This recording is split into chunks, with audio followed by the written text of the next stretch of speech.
Good evening, everyone. Welcome to the 22nd Annual Conference of Bharat Vidya Charcha Kendra, Bardhaman. Over the last 21 years, Bharat Vidya Charcha Kendra has repeatedly availed of the academic endeavors that were charted out by the former professor of history of Bardhaman University, Professor Bhaskar Chattopadhyay. Annually, we hold not only this annual conference, but we also take into account various other small seminars, invited lectures, and of course, a memorial lecture in the name of Professor Bhaskar Chattopadhyay and his spouse, Mrs. Konika Chattopadhyay. The theme of this year's annual conference is the Indian Knowledge Systems and Dissemination of Knowledge in India, East-West Confluences. As all of you are aware, our ancient land of India has a rich cultural and historical heritage, which has evolved through generations with a rich tapestry of struggle, of tales of sacrifice and dedication. As we find ourselves in the second decade of the 21st century, India stands at the crossroads of certain time-tested paradigms. On one hand, our rich cultural history and culture evokes fresh debates on the paradigms of understanding that had been the foundational basis of our country down the ages. On the other hand, the questions of sustainable development, food security, the development of science and technology, modern sporting achievements, hark India, where the possibilities of the country to compete with the very best of the world and to achieve leadership roles in the evolving geopolitical and economic realities stand before us. In the context of the possibilities that lie ahead of us, to take up the debate on Indian knowledge systems might seem to be a backward step and to be fraught with certain inherent dichotomies. But perhaps this is the appropriate time where we should be talking about these things. So, over the next 2 days, across the keynote lecture, 3 plenary lectures, and paper presentations, we shall be engaging ourselves in a very rich, fruitful discussion on Indian knowledge systems and dissemination of knowledge in India, and how the East and the West can come together or are far between themselves in terms of the understanding of these knowledge systems. It is our great privilege that we will start off this annual conference with the opening remarks of Dr. Shikhaditya, who is the Secretary of Bharat Vidya Charcha Kendra. So may I now invite Dr. Shikhaditya to deliver the opening remarks of this annual conference of Bharat Vidya Charcha Kendra. Shikhaditya. Thank you, Soumitra. এই অনলাইনের মঞ্চে বা স্ক্রিনে উপস্থিত সকলকে স্বাগত ও নমস্কার জানাই এবং শুভ সন্ধ্যা। ভারত বিদ্যা চর্চা কেন্দ্রের 22তম বার্ষিক সম্মেলন এবং 2 দিন ব্যাপী আলোচনা চক্রে সকলকে আন্তরিকভাবে স্বাগত জানাই। ভারত বিদ্যা চর্চা কেন্দ্র বর্ধমান জেলা শহরের একটি গবেষণামূলক প্রতিষ্ঠান, যার প্রতিষ্ঠা হয়েছিল, আমাদের কনভেনার আগেই বলেছেন, 2000 সালে অধ্যাপক ভাস্কর চট্টোপাধ্যায়ের হাত ধরে। অধ্যাপক চট্টোপাধ্যায় বর্ধমান বিশ্ববিদ্যালয়ের ইতিহাস বিভাগ থেকে অবসর গ্রহণের মুহূর্তে এই ধরনের একটি চর্চা কেন্দ্রের ভাবনা ভেবেছিলেন এবং তার ছাত্রছাত্রী গবেষক শিক্ষকদের যারা ভারতীয় জ্ঞান চর্চা ও ভারতের ইতিহাস বিষয়ক চর্চাকে ক্রমাগত এগিয়ে নিয়ে যেতে চান।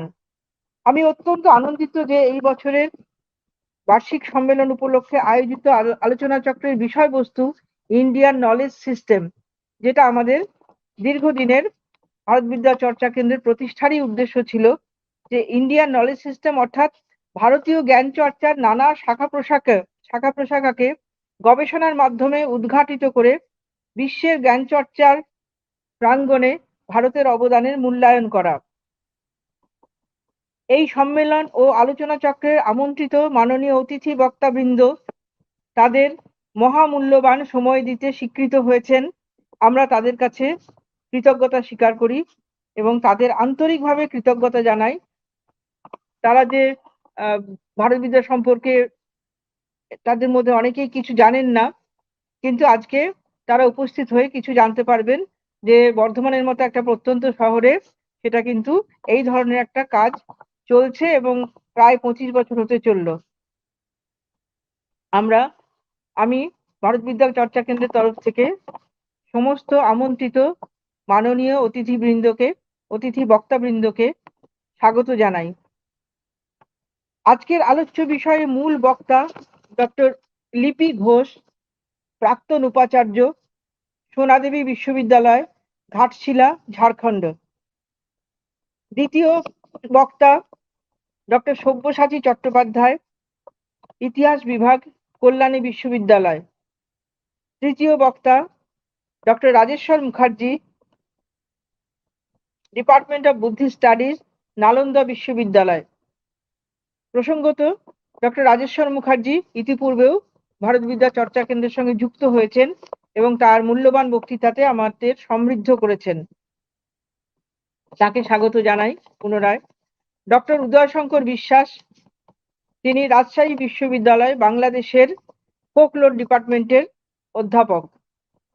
এরা সকলেই যথেষ্ট নিজের বিষয়ে যথেষ্ট জ্ঞান অর্জন করেছেন, অভিজ্ঞ, এবং আমরা তাদের কাছে আশা করছি মহামূল্যবান কিছু নতুন তথ্য আমরা জানতে পারবো। এদের সবাইকে ভারত বিদ্যা চর্চা কেন্দ্রের এই মঞ্চে স্বাগত জানাই এবং আগাম ধন্যবাদ জানাই। স্বাগত জানাই সকল প্রবন্ধ পাঠককে, যারা এই বিষয়ের উপর প্রবন্ধ রচনা করেছেন এবং খুব অল্প সময়ের মধ্যে নিজেদের প্রস্তুত করে তাদের অর্জিত গবেষণালব্ধ জ্ঞান আমাদের সঙ্গে শেয়ার করে নিতে এসেছেন। শ্রদ্ধা জানাই ভারত বিদ্যা চর্চা কেন্দ্রের ডিরেক্টর মাননীয় অধ্যাপক জয়দেব সরখেল মহাশয় এবং সভাপতি অধ্যাপক রূপেন্দ্র কুমার চট্টোপাধ্যায় মহাশয়কে। দুদিন ব্যাপী এই আলোচনা চক্রের আহ্বায়ক সৌমিত্র রায়, যিনি প্রথমেই সূচনা করলেন দুদিন ব্যাপী আলোচনা চক্রের, তিনি অক্লান্ত পরিশ্রম করে এই আলোচনা চক্রকে কার্যকরী করেছেন এবং তার জন্যই আজকে আমরা বুঝতে পেরেছি সবাই। তাকে যারা সহযোগিতা করেছেন, ডক্টর দীপশ্রী মণ্ডল, ডমরুপাণী ভট্টাচার্য, ওয়াদেকার রহমান, ডক্টর জয়ন্ত গৌড় এবং আরো যারা আছেন, আরো অনেকে পেছনে আছেন, এবং প্রযুক্তিগত সহযোগিতা করেছেন প্রলয় বাবু, মাননীয় প্রলয়, আমাদের ভাতৃপ্রতিম। সবাই মিলে আজকে আমরা এই সন্ধ্যায় বসেছি ইন্ডিয়ান নলেজ সিস্টেমের বিভিন্ন দিক নিয়ে আমাদের বক্তারা আমাদের আলোকপাত করবেন, আমরা সমৃদ্ধ হব। এবং একটা আফসোস যে তাদের সামনাসামনি মঞ্চে দেখে তাদের বক্তৃতা শুনতে পারলে আমাদের বেশি ভালো লাগতো, কিন্তু আজকালকার দিনে একটু সকলেরই অসুবিধা, সময়, যাতায়াত, অনেকটা সময় নষ্ট হয়, সেই জন্য এই শর্টকাট মেথডটা ধরে নেওয়া হয়েছে। যাই হোক, আশা করছি ভবিষ্যতে ডক্টর লিপি Ghosh, doctor Sabyasachi Chattopadhyay, doctor Rajeshwar Mukherjee, doctor Uday Shankar বিশ্বাস, এদের সকলকেই আমরা আগামীতে পাবো এবং আমি আশা করব তাদের আমন্ত্রণ জানালে তারা মঞ্চে এসে আরো তাদের যে অর্জিত জ্ঞান সেই বিষয়ে তারা বক্তৃতা করবেন এবং আমাদের সমৃদ্ধ করবেন। আমি আমাদের কনভেনারকে সৌমিত্র রায়কে বলছি মূল সেশনে চলে যাওয়ার জন্য, এবং তার আগে সম্ভবত আমাদের মাননীয় সভাপতি রূপেন্দ্র কুমার চট্টোপাধ্যায় তিনি কিছু বলবেন। সৌমিত্র রায়। অনেক ধন্যবাদ দিদি। It's a matter of actually a little bit of a disappointment also, because initially when we had started off, we had felt that we would be able to organize this annual conference on a physical mode, and we had reached out to a couple of colleges so that we would be able to do it together. But unfortunately, funds are not all that easy to get nowadays in academia, and therefore despite our best efforts, we have had to shift to this online mode. And we're very grateful to the 4 speakers who have acceded to actually accept this invitation and take this annual conference forward. It is now my great pleasure to call upon Dr. Rupendra Kumar Chattopadhyay, who is the president of Bharat Vidya Charcha Kendra, to deliver a few words. Sir. Good evening to everybody, and I must express my heartfelt thanks to you all for organizing the annual session or conference of Bharat Vidya Charcha Kendra. On behalf of Bharat Vidya Charcha Kendra, I must express my heartfelt thanks to you all, particularly the speakers and the participants of this seminar or annual conference. Indian society has always attached great value to knowledge. Witness its amazing large body of intellectual text, the world's largest collection of manuscripts, its attested tradition of text, thinkers, schools, so many domains of knowledge. Three terms are closely connected in all discussion of knowledge, that is darshan or philosophy, gyan, that is knowledge, and vidya, that is discipline. So we are trying to nurture the various aspects of Indian knowledge system through the ages. If you go through the text, ancient Indian text, then we'll get enough information regarding our age-old tradition and the ancient Indian knowledge system. Similarly, the medieval period also harbored knowledge, so that the development of Indian knowledge system in various aspects, the same tradition continued till the date. So we hope our annual session, academic session of Bharat Vidya Charcha Kendra, will certainly contribute towards the various aspects of Indian knowledge system, and for the 2 days academic, 2 days or 2 evening, the academic session will definitely provide enormous knowledge to enrich us in various ways. So my best wishes to you all, my heartfelt thanks and gratitude to the speakers, Professor Lipi Ghosh, Professor Sabyasachi Chattopadhyay, Professor Rajeshwar Mukherjee, and Professor Uday Narayan Mishra. So uh, I also render my heartfelt thanks to the participant of this annual session. I convey my regard to Professor Joydev Sarkar, Dr. Shikha Aditya, and my beloved all members of Bharat Vidya Charcha Kendra, including Soumitra Rai. Thank you. Thank you so much, sir, for such kind words towards our members and the entire family of BVCK. It is now my great pleasure to introduce before you all the keynote speaker of this annual conference. The keynote speaker is Dr. Ms. Lipi Ghosh, a master's degree holder and PhD in history. She is former Vice-Chancellor, Sona Devi University, Jharkhand, as has been already been pointed out by a secretary ma'am. She was the Century Chair Professor of International Relations, University of Calcutta, along with her position as Director of the Center for South and Southeast Asian Studies and Director, Women's Study Research Center, University of Calcutta. Her major areas of research interest are ethnicity, minority, and cultural studies in context of South and Southeast Asia. A special interest is India, Southeast Asian relations and connectivities. Dr. Lipi Ghosh has already published 20 books to her credit from international and national publishers, including such prestigious publishing houses as Cambridge Scholars Publishing, Routledge, Primers, Munshi Ram Manohar Lal, and Springer Nature.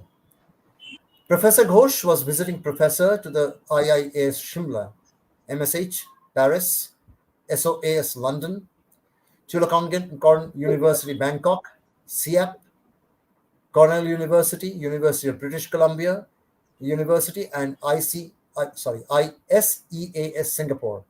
She was the first ICCR chair professor in Lund University, Sweden. She was also a Nehru Fulbright Professional and Academic Excellence Fellow to CSUS, USA. Such a decorated person has other qualities too, including being a great linguist. Professor Lipi Ghosh knows English, French, elementary German, and Thai languages. Today, she is going to talk on Indian knowledge system and contemporary society, a look into multiple dimensions, Vedas, Upanishads, and Vedanta. With these few words, I now invite our keynote speaker, Dr. Professor Lipi Ghosh. Ma'am, we are eagerly waiting for your lecture. Thank you so much. Thank you. To Bharat Vidya Charcha Kendra for extending me this opportunity to share my thought on this very important theme, that is Indian knowledge system. And I am also feel honored that you have me as keynote speaker to share my ideas. And that what I am going to say today, I will speak out in a very simple language so that it reaches in the heart of everyone. So I have a PowerPoint presentation. So I am trying to show that first of all. Yes, to begin with, my topic is India multiple dimensions. Although I have written multiple dimensions, and so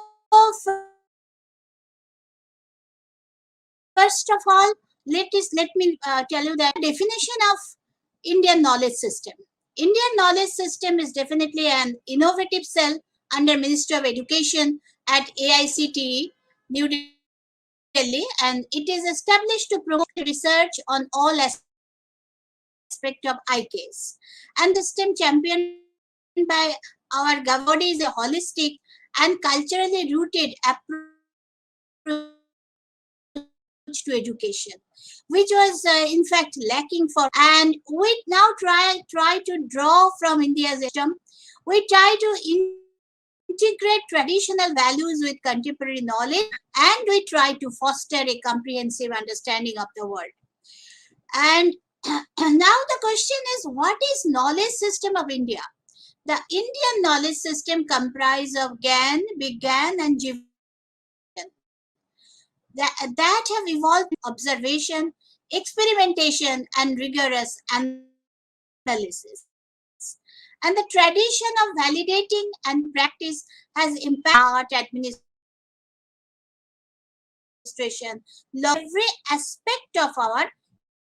Now the issue is why Indian knowledge system extended its reach to governance and ethics as well.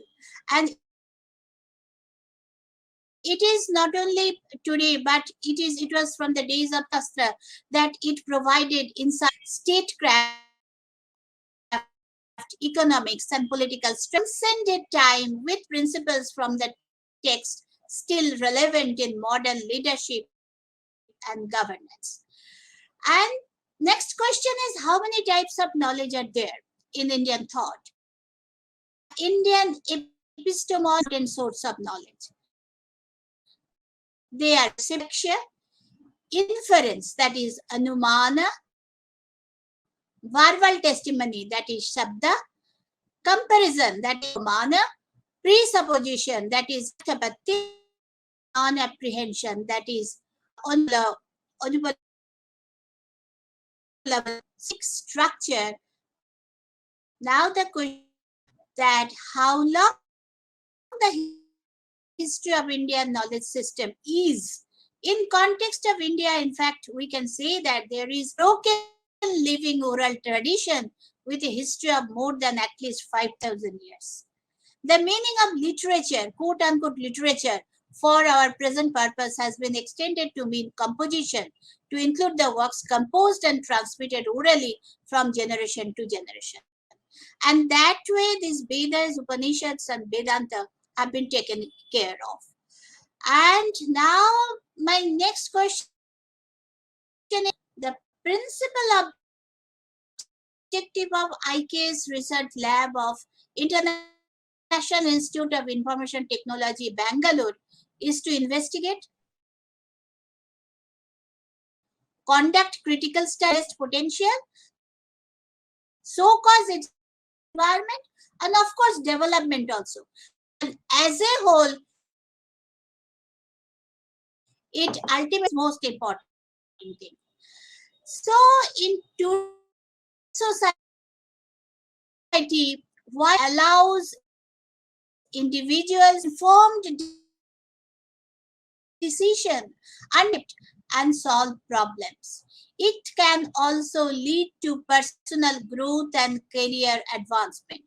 For societies, innovation, improve living standards, and promote social and economic development. And there is definitely value of knowledge in our modern society. That is, this construction is very important because it ultimately leads to a communitarian social value towards solidarity, towards mutual assistance. And that is main system. Now I proceed to discuss this my three basic parameters, that is how it supports on this Vedic, Vedas, Upanishads, and Vedanta. And existing IK's courses of we are thinking of NEP, that is New Education Policy, and these IKS courses may be synced to digital learning platforms also. As IKS. IKS and Vedas, due to a perfect preservation, the Vedas may be considered as good as archaeological sources of evidence for one is compelled at this point to compare this Indian culture of knowledge preservation with culture of other parts of. This is very important, that India is now open and it is preserving its old traditional knowledge, but it is maintaining a balance with other cultures in other parts of the world. Next point is, what is the Indian knowledge system in Vedas? At the epicenter of this knowledge system is the sacred text known as the Vedas. And these ancient scriptures were not mere collection of words, they were come by divine forces to enlighten sages during periods of deep meditation. So, how did Vedas impact Indian society? The chief impact of Indian history has been the consolidation of caste system. That to some analyst, it was a negative system. Caste system was not that rigid during early Vedic period, but later on it also took a hierarchical form.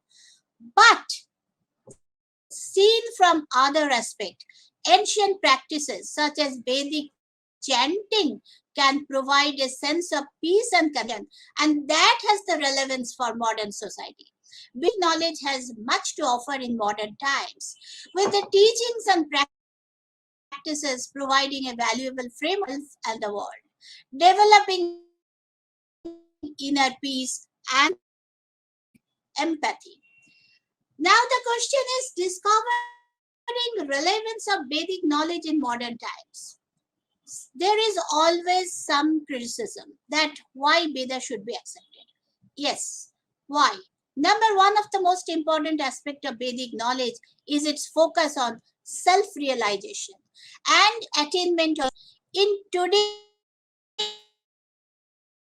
fast-paced to find inner peace and sense of well-being is more valuable than another aspect of Vedic knowledge is its emphasis on the interconnectedness of all things. Social inequality,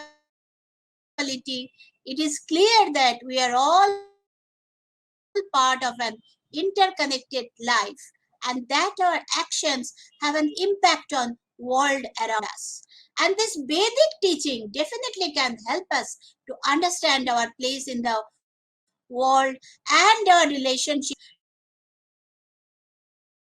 and to develop compassion and beings. Vedic knowledge also has a lot to offer in terms of science, and Vedas contain a wealth of knowledge on subjects such as mathematics, astronomy, medicine.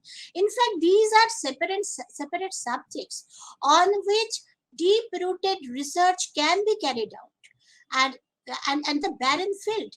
And these are still to be studied and applied to it.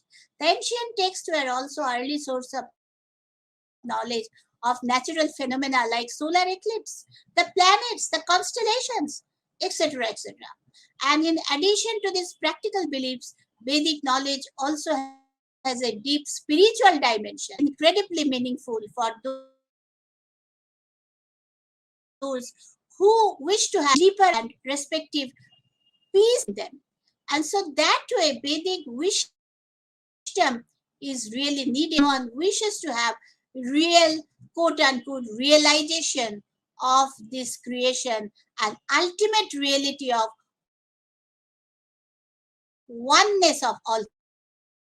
But this realization of self is very, very important, particularly in today's world of disorders also. So in conclusion, Vedic knowledge has much to offer in modern times, with its teachings and practices providing a valuable framework for understanding the self and the world, developing inner peace and promoting compassion and empathy. So can develop those qualities. It automatically develops principles, concept, teamwork, problem-solving techniques with ease and calm mind. Understand its complexity sharpens intellect memory. It is seeing and managing ego. It helps and understanding soul by scientific means research, development, and environment. These are the things we need to understand. So that way we can say that Vedas are related to modern science. Say, for example, concept of atom, molecules, substances can be stressed back to Vedic age. And there are different studies. Already there are very different studies on this subject. Moreover, the concept of astronomy, metaphysics, and spirituality are described in the Rig Veda, the ancient Hindu period. So next point is Upanishads. Very briefly, I talked about Vedas, and next point is Upanishads. So what is Upanishad? Upanishads, we know that it is rooted in Vedic tradition, and it is a treasure mine of ageless wisdom, giving profound insights into the nature of life, awareness, and the pursuit of knowledge. Profound truths in these religious books transcend time and culture, and it gives significant insight into education and philosophy. In fact, Upanishads eventually form the foundational understanding of Sanatana Dharma. It came to understand there was this single who not only created existence but was Brahmo, Param Brahmo. And next point is, what are the important Upanishads? The 10 principal Upanishads we can identify, that is Dasha Upanishad, are Isha, Kena, Katha, Prashna, Munda, Mandukya, Taittiriya, Aitareya, Chandogya, and Brihadaranyaka. Besides, there are also a few other kinds of Upanishads like Kaushitaki, Maitreyanaya, etc., etc. And now the issue is coming again that why Upanishad is important in modern period. The techniques can give us freedom from fear of death, fear of universe, the nature of individual, and nature of kinds of Brahman is the absolute reality with attributes, and Nirguna Brahman is the absolute reality without attributes. So these are the philosophical parts, and I feel I while I was studying, I feel that this is a very, very important thing which our young generation should learn. This philosophical tint can change their character.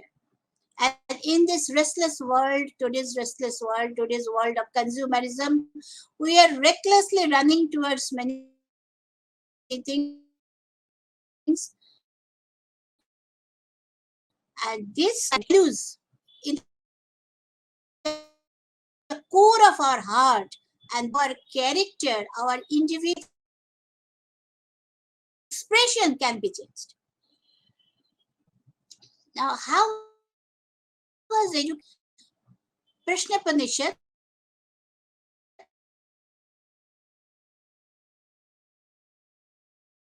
literally means that Upanishads used to approach the Guru Pippalada and he preached answering their question. The similar kind of dialogues between Guru and Shishya can be seen in Chandogya and Brihadaranyaka Upanishad. Now, in Indian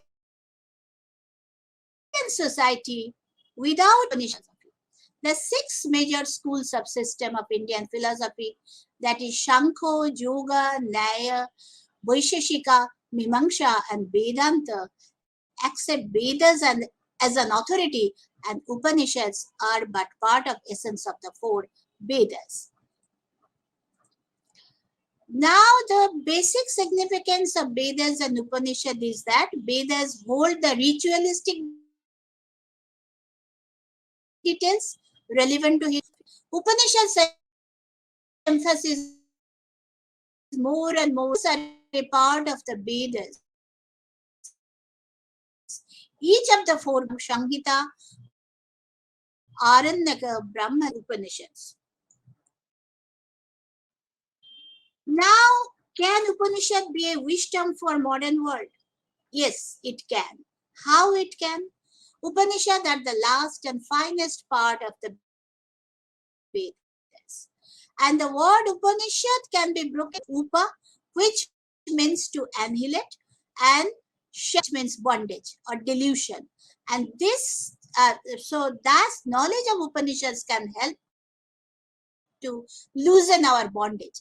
This is because of the bondage that we are not free. And this bondage is a kind of, that is our invisible bondage. It is not that we are in the chain, but we are in the chain of some mistrust, misbehave, and a kind of some misconception. And Upanishad can free up our mind. It can help to to develop the mindset. And that way, traditionally, it is said that Upanishad means to sit near the teacher. And when our teacher asked us to sit, we sat in our asana and never moved. And so, in education, of course, Upanishad is rooted in Vedic tradition. It is a treasure mine of ageless wisdom, and this awareness, consciousness is very, very, very important thing. And that can ultimately develop our real educational philosophy. There are two types of knowledge that we can receive from ancient scripture.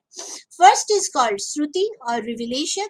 When the great teachers, sages, and seers imparted that knowledge to the students through the ordinary channel of speech, then it becomes Smriti, the second type of knowledge.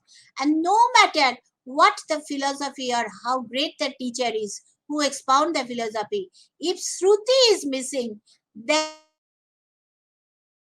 the teaching is not considered to be the much I say about Upanishad. And now I move to Vedanta. Vedanta as Indian knowledge system. And so what is Vedanta? Vedanta is the pursuit of knowledge into the Brahman and the Atman. The Upanishad, the Bhagavad Gita, and Brahma Sutra, known as three canonical sources. Shruti Shabda is the main reliable source of the knowledge, that is Pramana. And what is the main concept of Vedanta? The Vedanta philosophy, of course, teaches that the manifestation of one's divinity is the goal of life. One can achieve the soul's divine conscious understanding of oneness and existence. That is manifestation of one's divinity. This divinity is within every, and how we can, perhaps Vedantic philosophy can help us. It's known as Vedantist should all religions. And that is very, in Hindu philosophy, Vedanta provides the foundation for spiritual knowledge that can be applied universally. While Hinduism was born from Indian culture, Vedanta can be applied to all religions and cultures throughout the world. Among the 6 schools, there are degrees of between classification of consciousness, the relationship between Supreme God and individual self. But in spite of these differences, target is fulfillment of understanding of one's self, and that is the basic motto of Vedanta. And so, educational philosophy of Vedanta, there are two: Vidya and Paravidya. That is high, and Vidya can be divided into two parts, that is Paravidya, Aparavidya. That is, Paravidya is higher education and Aparavidya is lower education, and it is stated basically in Mundaka Upanishad.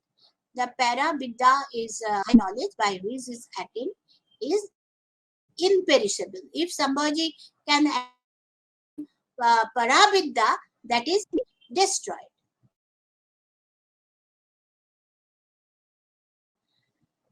Now, Vedanta teaches the soul or individual self, Atman, and the Supreme God, Brahma, are in relationship with another.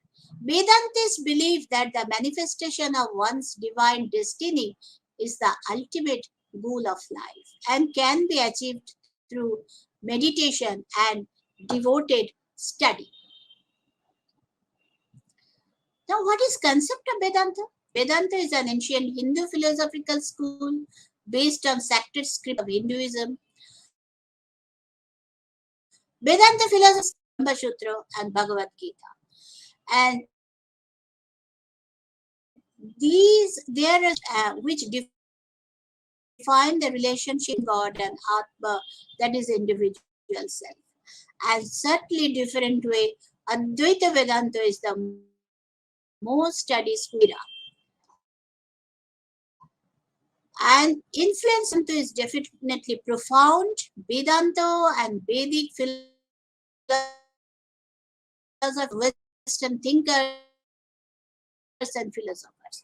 It is also believed that the Mesoamerican indigenous civilization as Indian maritime traders. So, from traditional time, from ancient time, India had pervades. Vedanta tradition have become the most important and prominent Hindu school of thought. And another new part of my discussion, that is East and West comparison. This Eastern philosophy, how these are being accepted. So here is a quotation from Rig Veda. That is, there is a reference to sloka number 1 by 164 into 33.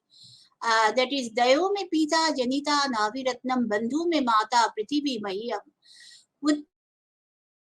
uttanushashyamayam jyotir ratna duhita garbha ma. The main basic meaning is sun is the productive father and earth is like a mother who is capable of childbearing. And I must say I must acknowledge whose study has given me new insights in this part. And here on earth derives from seeds or extraterrestrial origin. This theory was propounded by Swedish scientist Svante Arrhenius, who made him chemistry in 1993. And all space, a theory of has been accepted, and Chandra Vikramasinghe in 1984.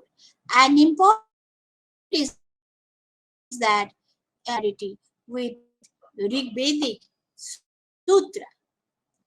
Then Walter Gilbert, a Harvard molecular biologist, was the first to use the term RNA world in an article published in 1986. And the hypothesis proposed that DNA later became RNA was a really unstable molecule. And here we see that another thing, that an American philosopher will also spoke on India, the motherland of our race, and it is the mother of Europe's languages. India was the mother of our philosophy, of much was embodied in Christianity, of self-government and democracy. In many ways, Mother India is the mother of us all. So that way we can see that how Western philosophers are accepting India's contribution to then geometry and mathematics. Scheidenbach studied Shatapatha Brahman, and he proved that Indian geometry predated Greek geometry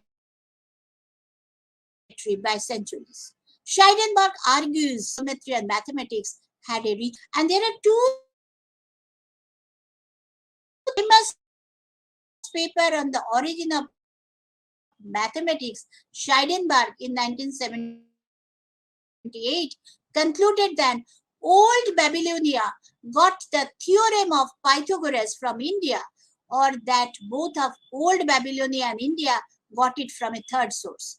But he wanted to relate India with this Babylonian culture.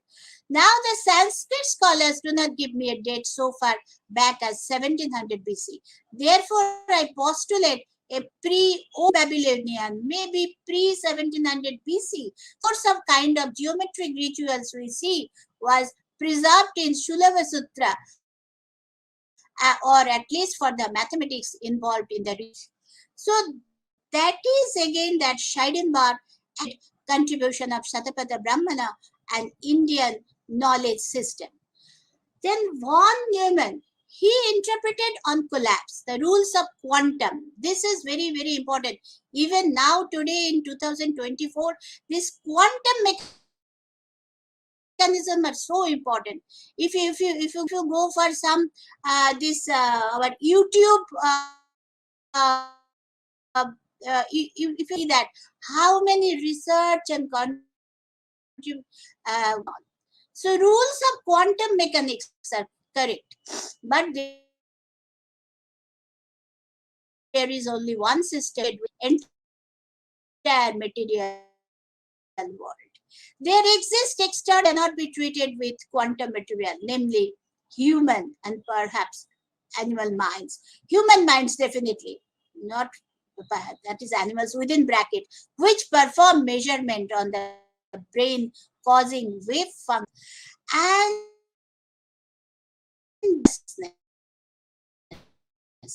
I have marked the word consciousness in red color. And why? Now, it is important to explain quantum mechanics. So here is, we need to again refer to Max Planck on science and metaphysics. Some important quotes are there. First quote is that, I regard consciousness as fundamental. I cannot get behind consciousness. And second quotation, issue of consciousness. And third one also, he writes that in all my research, I have never come across the term matter implies a bundle of energy which is driven form by an intelligent spirit. The name of consciousness. That is very important. Then Heisenberg, what Heisenberg said, he says that after the conversation about Indian philosophy, some of the ideas of quantum mechanics that are scanned so crazy suddenly made much more sense. And in ISKCON philosophy also, there is idea of consciousness. Although there are many points of debates also, because some people say that Supreme Brahma is missing there. But anyway, there is the issue of, there is the component of consciousness also believed in ISKCON philosophy. So this study of consciousness is very, very important. And the existing scientific views on consciousness are predominantly of two types: materialistic reductionist related to matter, and anti-reductionist, which are similar to religious one. And here again, I'm quoting from Eugene Wigner, that we can admittedly find nothing in physics and chemistry that has been remote bearing on consciousness. Yet, all of us know that there is such a thing as consciousness simply because we have it ourselves. It is a realization. Actually, it is realization of self, realization of divinity within ourselves. It must be part of nature, or more generally of reality, which means that quite apart from the laws of physics and chemistry, as in theory, we must also consider laws of different nature. So that is, physics and chemistry are more materialistic, and this consciousness is more philosophical. But it is a matter of, as I'm trying to say again and again, it is a matter of realization of our mind, of ourself, within ourselves. So what in 1944 book, What is Life? Schrödinger took a world is indeed created by our act of observation. Use of such words. One for each one of it. Does it happen in your world too? What causes all this world to synchronize with each other?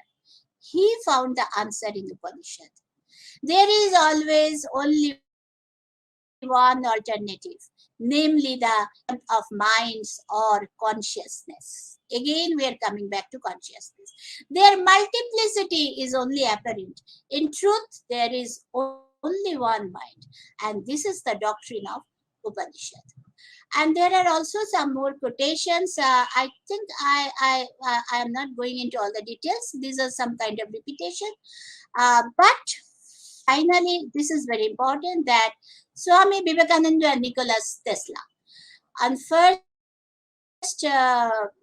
February 1896, Swami Vivekananda wrote about his interaction with Tesla.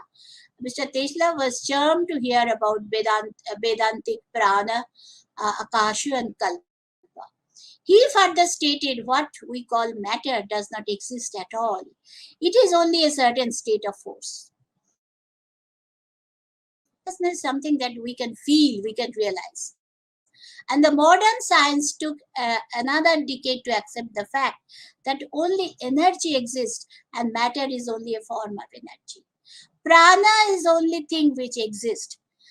And Swamiji, that is Swami Vivekananda, mentioned in his book, Rajyog, that it is vibration, that is Shabda, that started in early universe, which got translated into matter of. There is also Einstein theory of everything, and here again there is repetition of the thing that goes against the matter of consciousness, something we need to feel.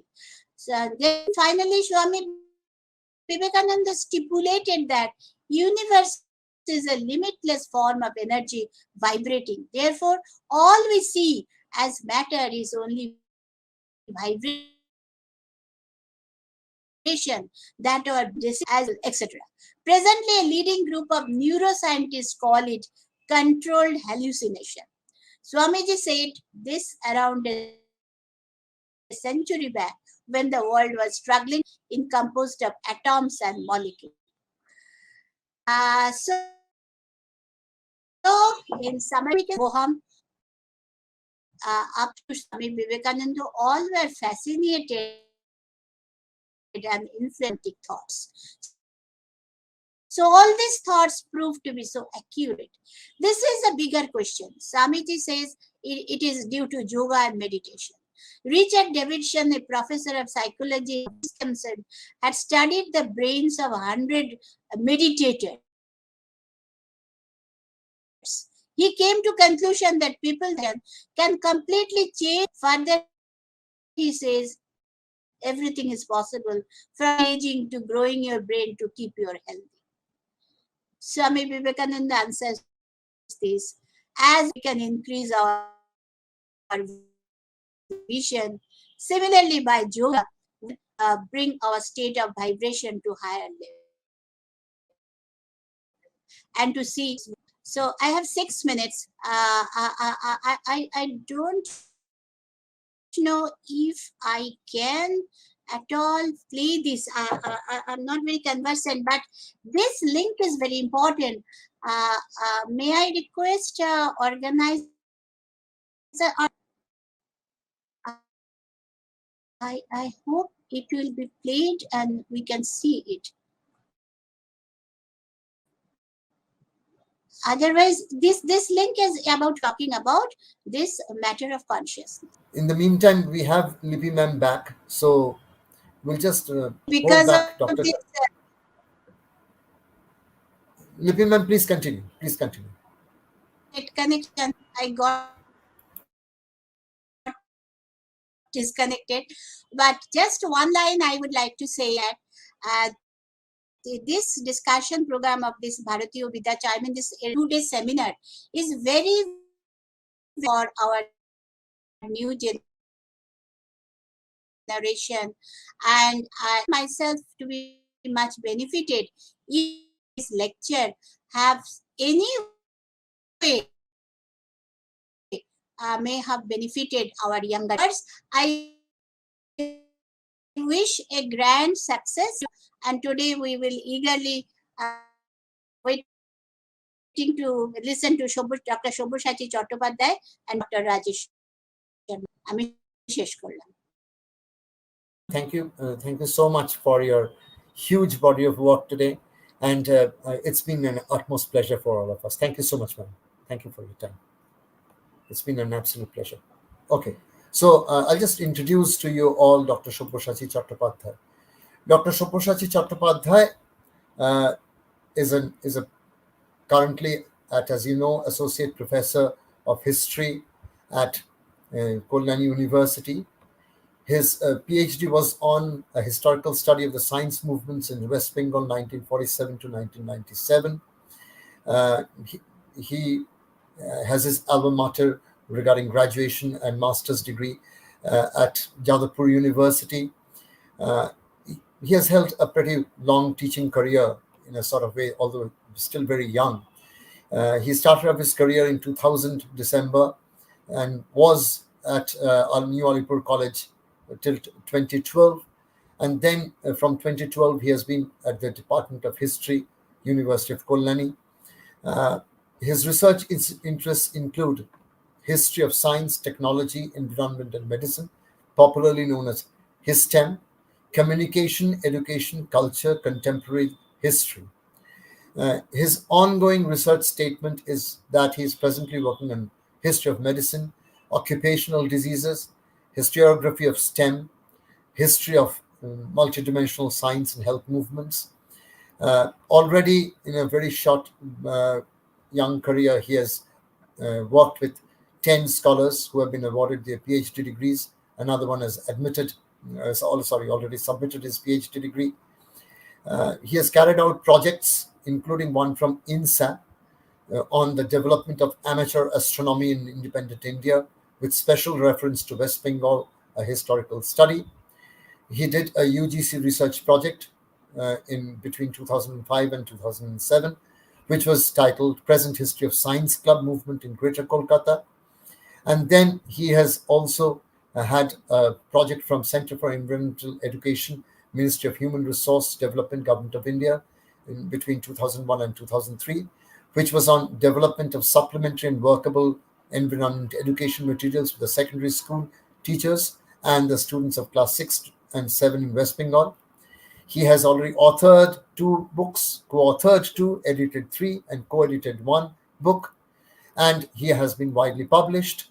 So he has also been decorated with the Bigyan Onneshak Award, the Best Paper Presentation Award of Science and Society and Politics section of West Bengal State Science and Technology Congress, given by the Department of Science and Technology, Government of West Bengal in 2016.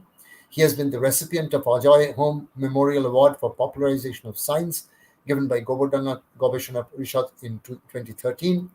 He has received the Boshundhara Award for Outstanding Effort for the Environmental Cause, given by Poribesh Academy, West Bengal 2008.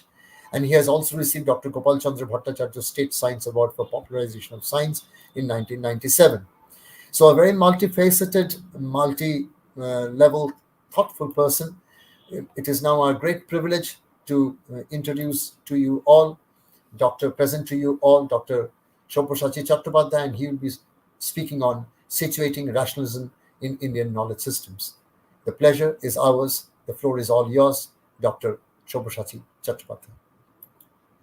Now, at the very outset, I would like to thank you all for inviting me as a plenary speaker to share my view on Indian knowledge system in the annual conference of Bharat Vidya Charcha Kendra.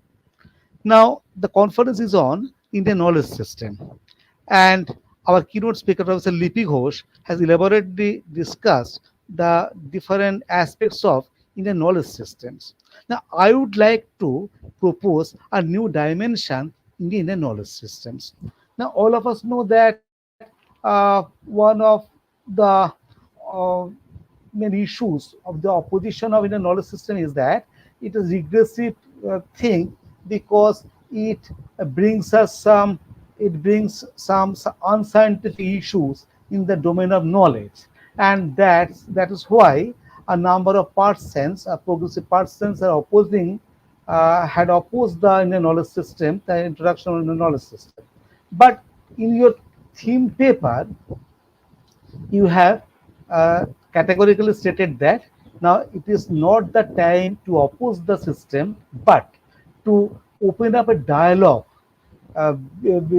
between the persons who are supporting the knowledge system and the persons who are opposing, and that is not the question of supporting or opposing, but it is some kind of we can say the academic dialogue on the different aspects of the knowledge system. And I think you have proposed this theme for the opening up of such dialogue.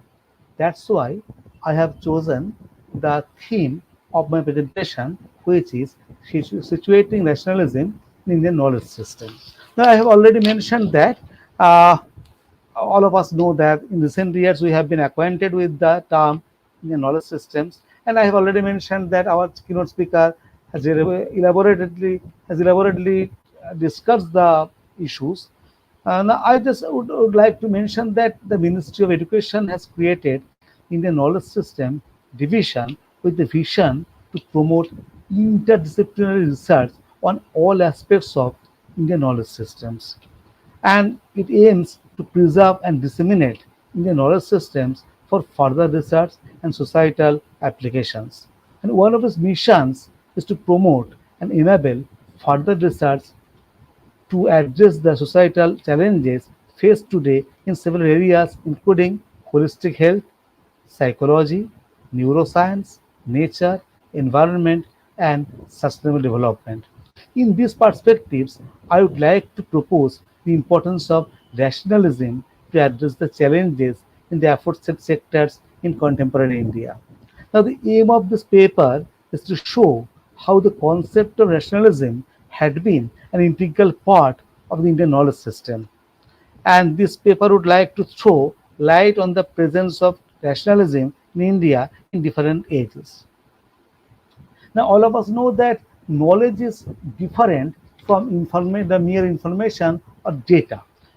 How is it different? Because knowledge help us to generate wisdom within ourselves, and it is the duty of knowledge to uh, enable us to do something positive by using our wisdom.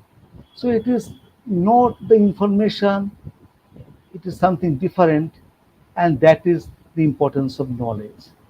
Now, in the Indian knowledge system, we have certain sectors which has been stated in the official documents of the Government of India.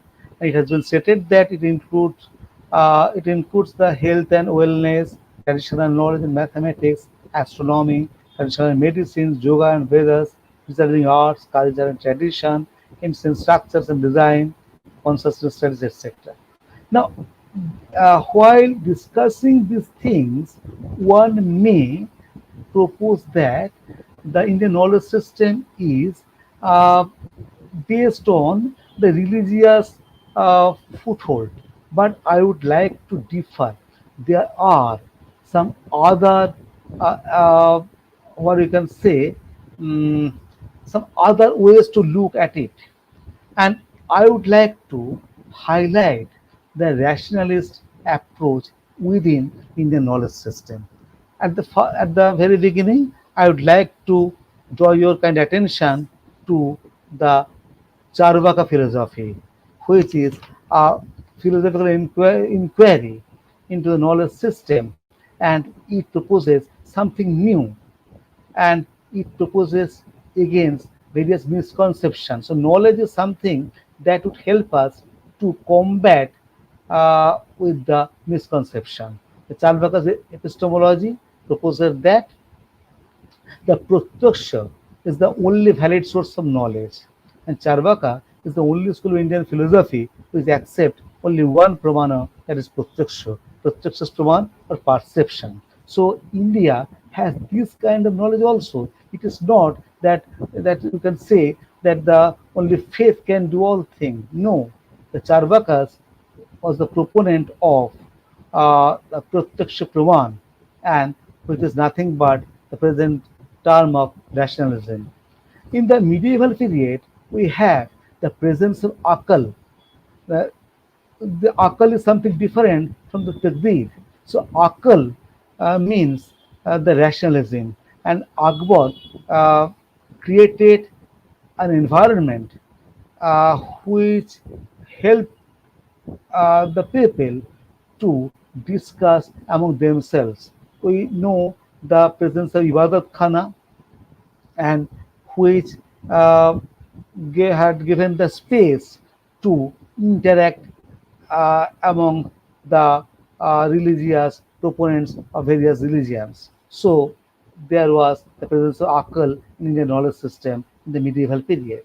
Now, the knowledge is basically to search for the truth, and knowledge always uh, inspire us to uh, to have uh, the question, and we all are trying to uh, find the answer of this question. So knowledge is something which promote to question everything, question everywhere.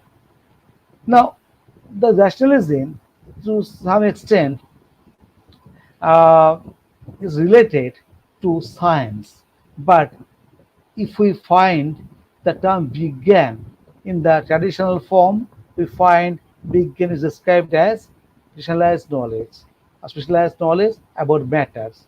But what is the speciality of that particular knowledge? Then we have to depend on the uh, definition of science, which is nothing but a branch of knowledge involving the systematized observation and experiments with phenomena. I would like to categorically mention that India has that kind of knowledge, but that was some kind, we can say that it was submerged by the other phenomena. So the scientific inquiry is basically carried by the scientists in the laboratory, but there should be some kind of rational ideas, and there should be inquisitiveness.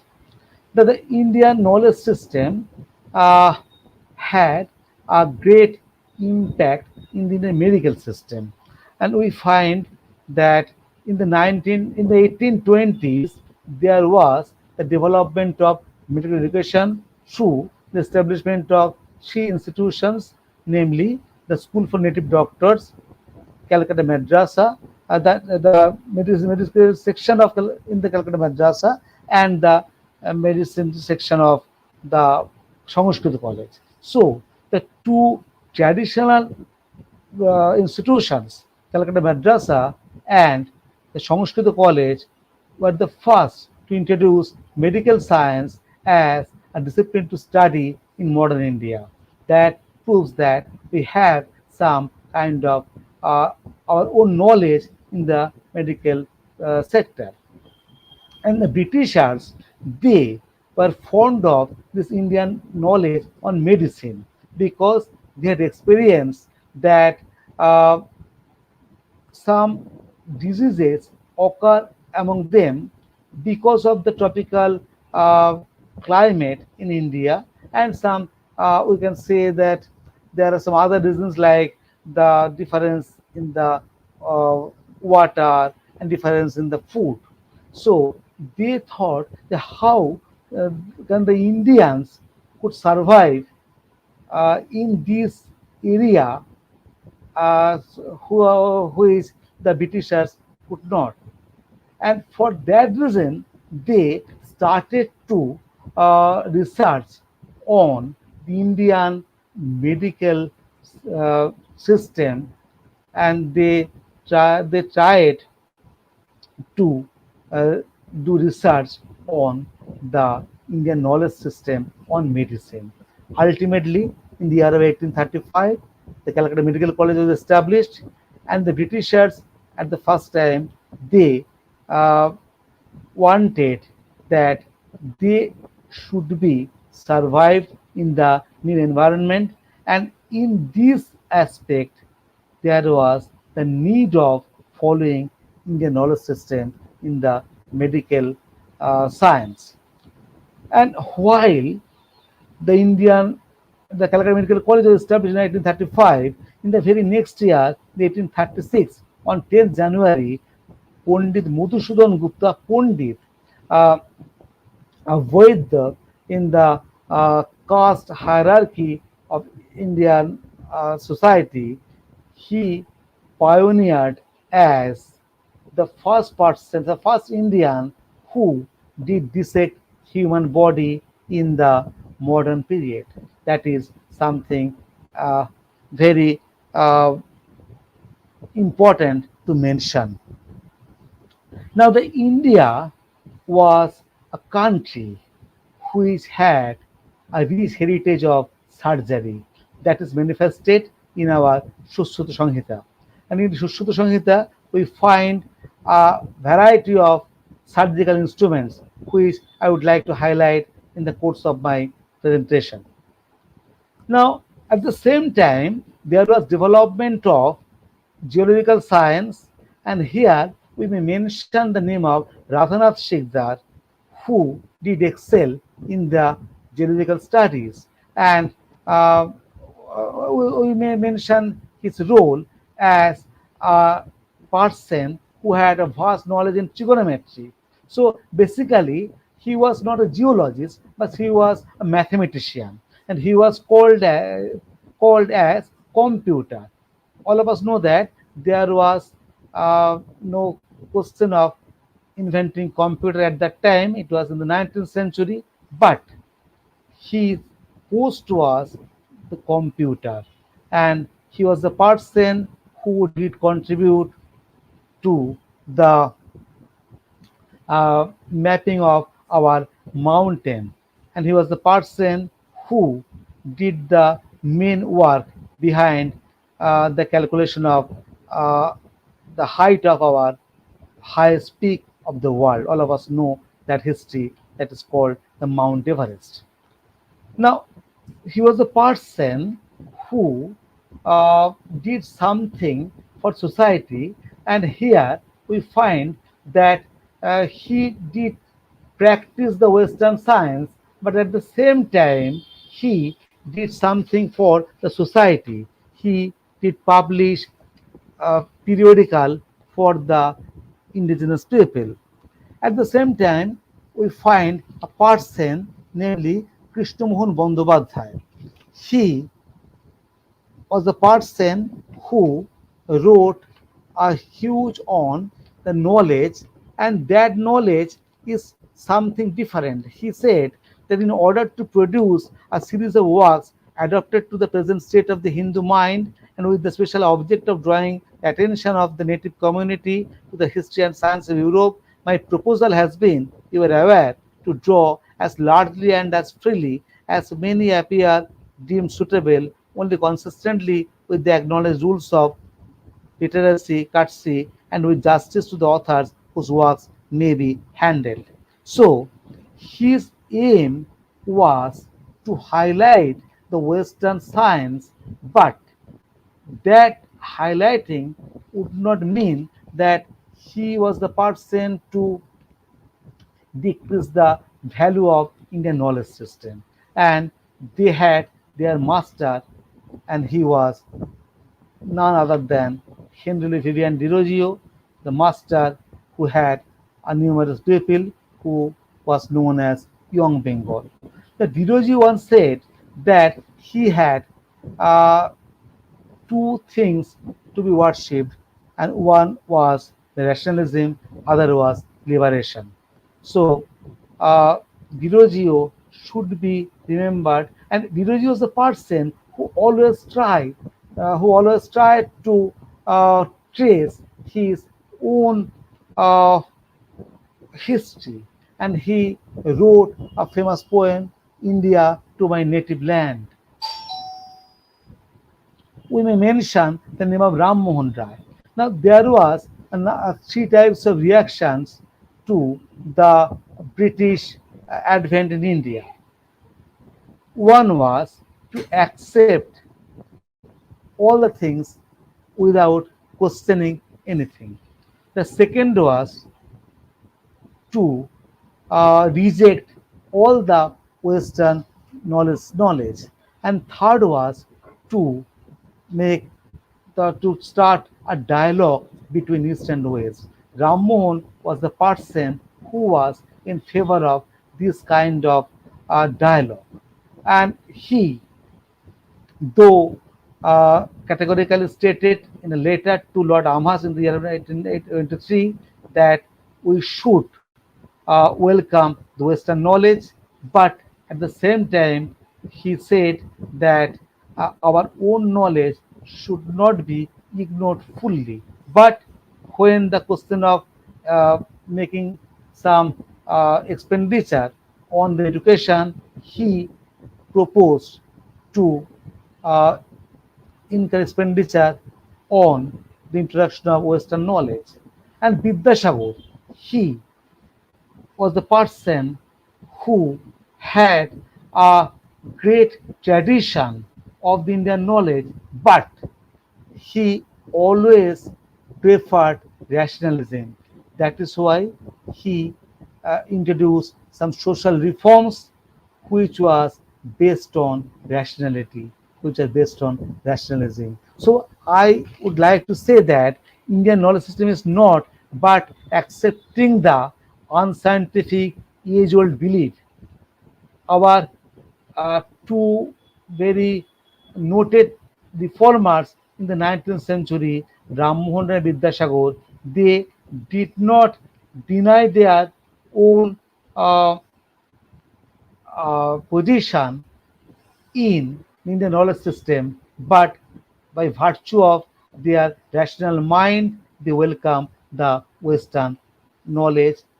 That is, they thought and categorically stated that uh, the truth is only one.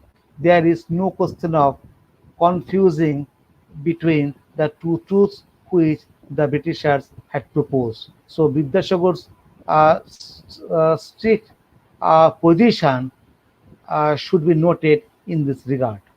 And Vidyasagar thought that if we had we had to expand the horizon of our knowledge system, we should welcome the Western knowledge, and that should be disseminated among ourselves through the Indian terms. That's why he proposed some terminologies of the Western knowledge, that is called course. He proposed the term as Upakul, mathematics as Gonit, and satellite as Upagroho, which we use even in our contemporary days.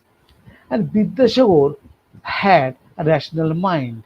He, when tried to uphold the what you can say Bengali prose, he tried to some kind of translation or transliteration, and he wrote Shitar Bunobas, which was an adoption of the Ramayana.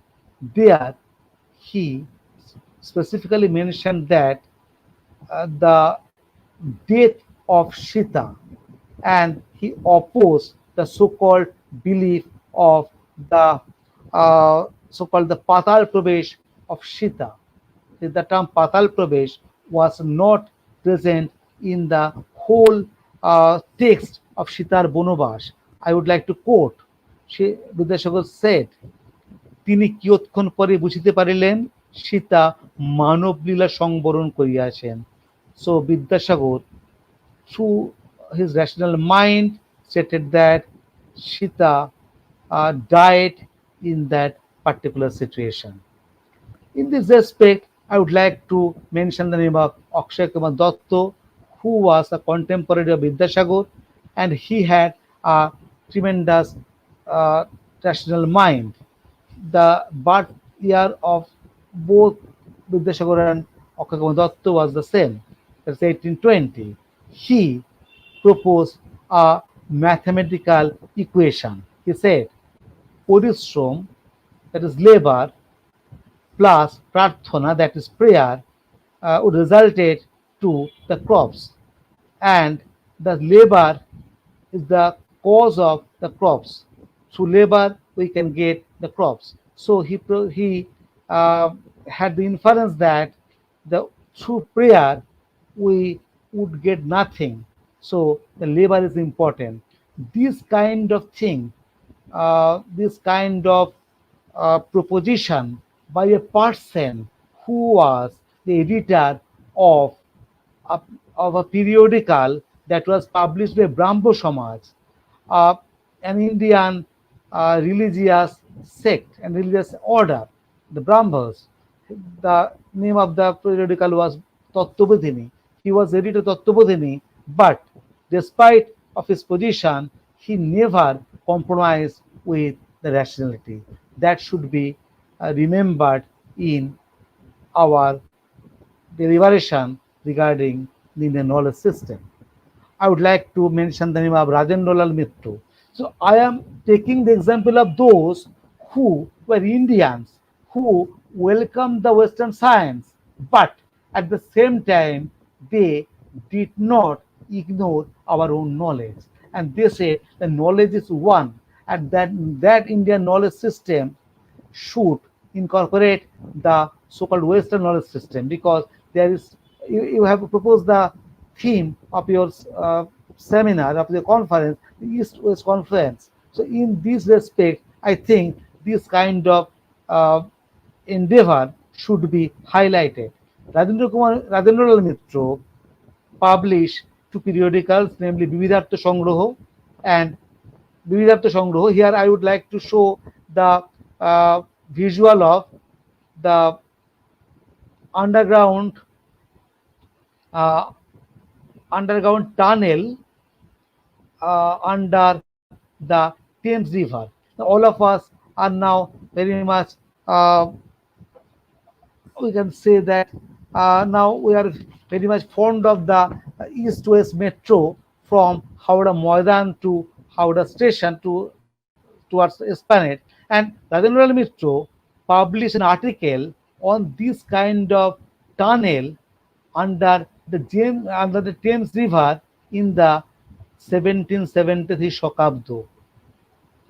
And he believed that the Indians should get the knowledge from outside, but that should be disseminated through their own languages.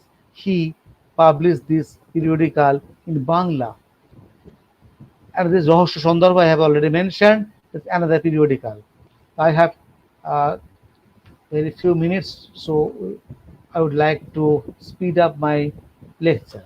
Now, he published another important book that is called Shilpik Darshan. It was a book on various instruments and various things that should be manufactured, and he proposed to manufacture those in the domestic arena. And there we also find the knowledge system and the rationalistic state of mind. I would like to uh, introduce the name of Bhudev Mukhopadhyay, who said that we have to do something, because if we are if we deny the Indian knowledge and we say that only Western knowledge is acceptable, then it may result something detrimental to the whole knowledge system. He said that if we only had to depend on the uh, memorization of knowledge, it would not serve the main purpose of knowledge. And the Indians, while they rejecting the Indian ghost, uh, they would be, like to welcome the Western ghost, the Western kind of planets or something like that. So he said that we have to depend on the knowledge which is rational in character. It is not the question of Indian, Eastern or Western. We should have the knowledge which should have the characteristic features of rationality. We may mention the name of Bankim Chattopadhyay, who had written essays on the title of Bigyan Kautuk in his periodical, namely Bongo Darshan. So the research is important, and I have already mentioned the name of those persons who did welcome the Western knowledge but not on the compensation of the Indian knowledge system. We should name the contribution of Pramodnath Bose, the famous geologist, and who, though studied geology in the uh, colonial educational system, but he was the person who invented the huge reserve in the Gurumhoishani region, which resulted the coming of the Tata company, the Tata Steel Company in the Jamshedpur.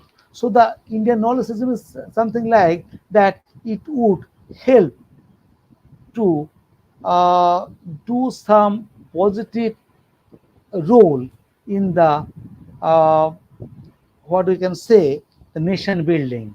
Though at a time when the nation, the term nation was not very much famous.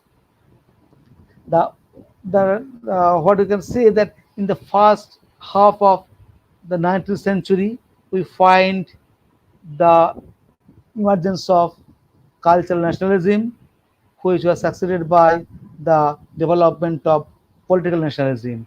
And these persons who were the part of the both cultural and political nationalism, and they thought that this kind of developmental knowledge would help us to build a strong nation, though in the colonial structure.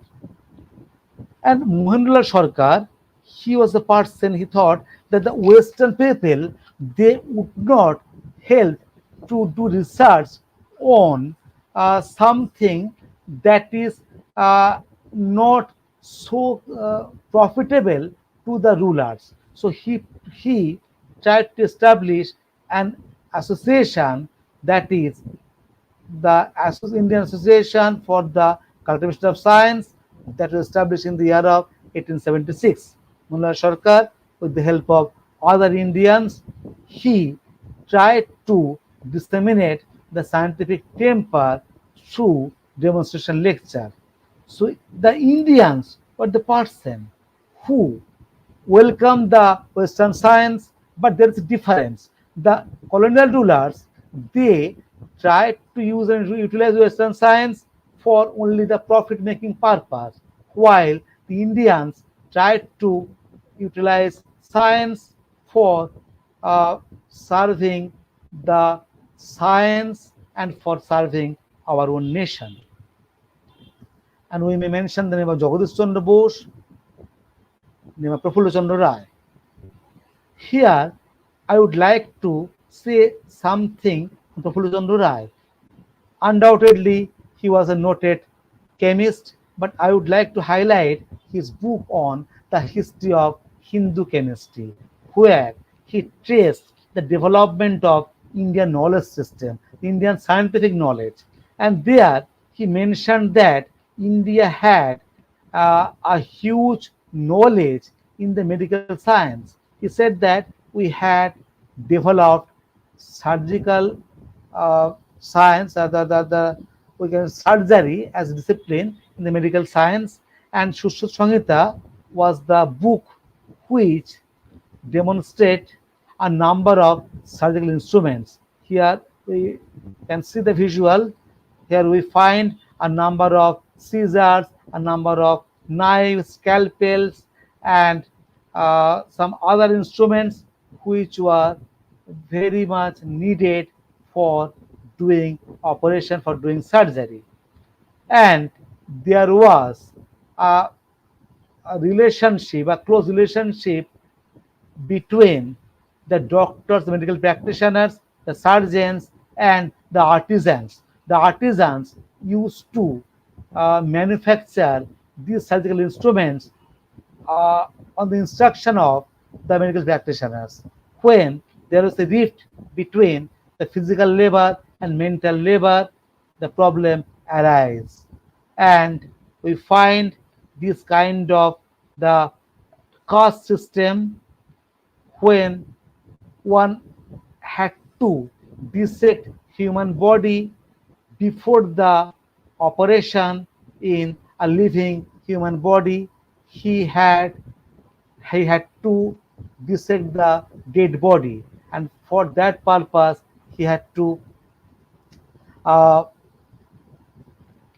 he had to dissect the dead body, and that was not permitted by the Aryan society. So there was decline of Indian science, and that is very much very important, because while we are highlighting the development of Indian medical science in the ancient period, we should have to uh, analyze the reasons for its decline in the later phase, and our own scientist Prafullo Chandra Ray tried to analyze the causes for its decline.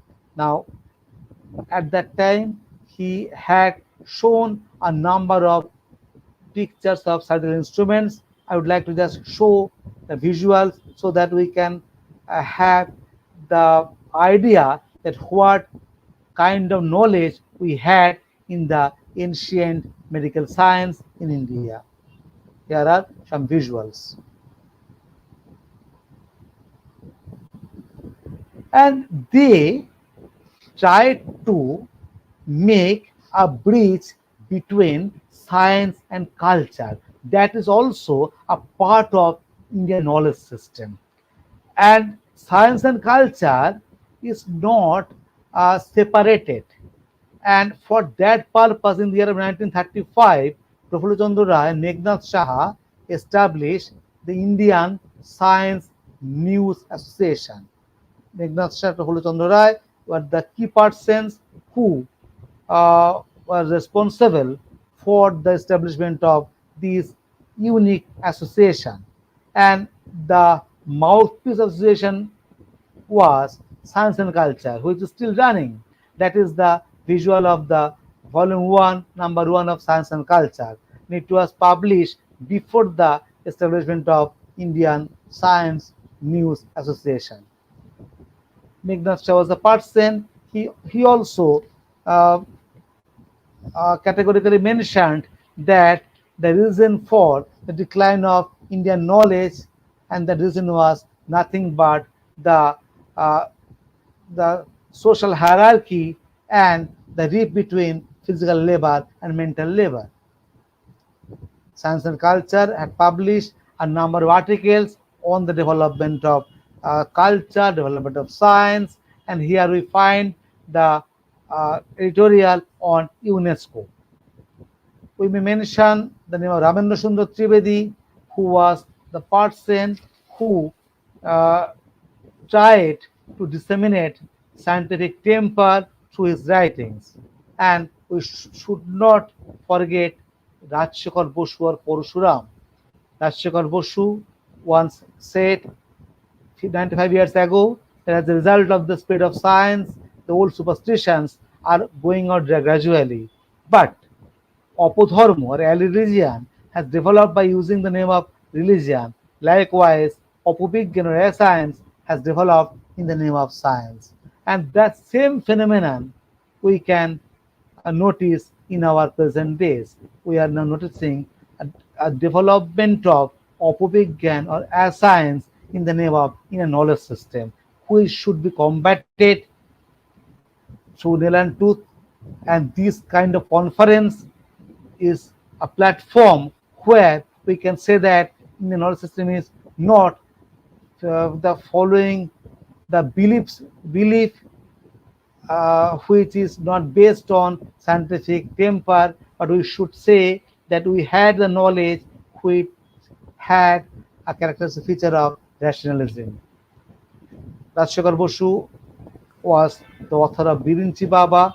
All of us should know the short story which had shown that how the so-called uh, confusing knowledge can create the knowledge which is not so sound. What we can say that a knowledge which would not inspire us or would not create wisdom among within us to do something.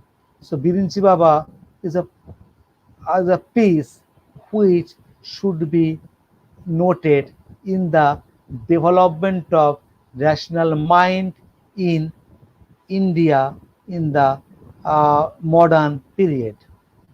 And here we would like to mention the Shantiniketan Brahmacharya Ashram, the experiment of Rabindranath Tagore, and who said that we should do something in our nature.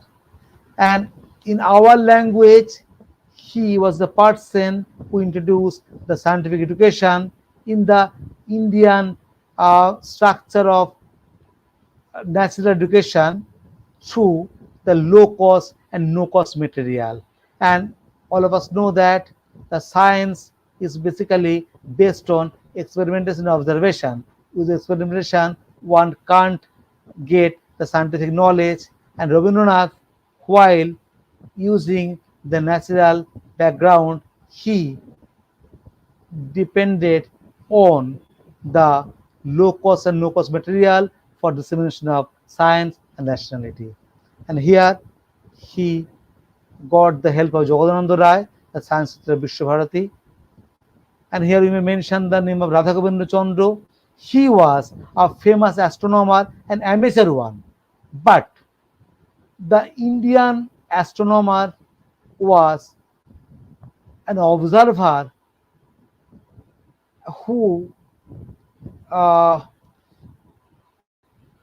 whose work was recognized by the European associations of astronomers, and that could be made possible by his vast knowledge on the thing. So it is not the question of east and west, it is a question of whether right or wrong. And this scientific temper was based on the scientific practice. Radhagovinda Chandra, a rural person who did not have even the degree of university, he did excel by mere observation. And there was some attempt to disseminate scientific knowledge through periodicals. Here we mention the name of Prakriti that was introduced, that was started by Satyacharya Laha in Kolkata. That was a short-lived periodical. It ended in the year of 1938. After that, after independence, we find Gyana Vigyan, the periodical of Gangya Vigyan Parishad, initiated by scientist Satyendranath Basu. And here we find a conference between East and West in the knowledge system. This is the Vigyan Parishad. And ultimately, we may mention that our constitution, in its Article 51A8, said it shall be the duty of every citizen of India to develop scientific temper. So, while following the Indian knowledge system, we should not forget that it is a duty to develop scientific temper. We had the duty to highlight the rationalism within the Indian knowledge system, because it is our duty to promote humanism and the spirit of inquiry and reform. But the situation is not so sunny. The gloomy picture is that in the name of science, in the year 1995, we had an incident of a rumor that rumor had spread on the issue of feeding of milk by Ganesha. And that was nothing but the application of surface extension and capillary action. After a month, we find the occurrence of total solar eclipse on 20th October 1995. But there was also, what in the name of Indian knowledge system, we are following, what we would like to do, we would focus on the unscientific belief, or we should do something for scientific temper. Here is the picture. Our fellow citizens, they are watching the total solar eclipse, but they did not give up their belief on the holiness of the river. That is the situation. So to combat this kind of unscientific belief, we should do something to highlight the rationality within our Indian knowledge system. And the picture is so gloomy that our fellow citizens were killed by the persons who believed the unscientific state of knowledge.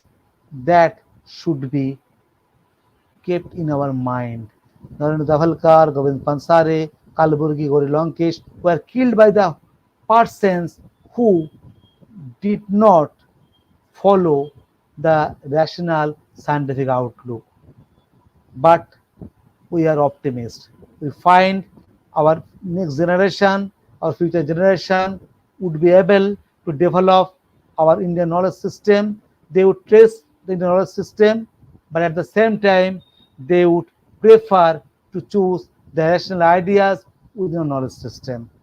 And we think in their own hands, in their hands, our knowledge would be uh, what we can say would be invented and would be protected, and that would be disseminated by them. I would like to end my lecture by highlighting the importance of rationality in the sphere of Indian knowledge system. Thank you all. Thank you so much, Dr. Sabyasachi Chattopadhyay, for bringing together science and Indian knowledge systems. Lots of debate generally take place on this topic. So thank you so much for using your vast knowledge in clarifying matters, in bringing about the fact that we need Western education, Western thought, but we need to blend it with our native knowledge systems so that we can move forward with the help of rationalism. It has been an utmost pleasure for all of us to listen to you. We're very grateful to you. Thank you so much, sir. And now I'll just move forward to our next speaker who has been waiting for a very long time, Dr. Rajeshwar Mukherjee. And Dr. Rajeshwar Mukherjee teaches at Nalanda University in the Department of Religion and Buddhist Studies and Philosophy. He has earned a PhD degree in the interdisciplinary areas interfacing physics and Indian philosophy from Kavi Kulaguru Kalidas Sanskrit University, Ramtek. He holds a double master's degree, an MSc in physics and a master's degree in Sanskrit respectively.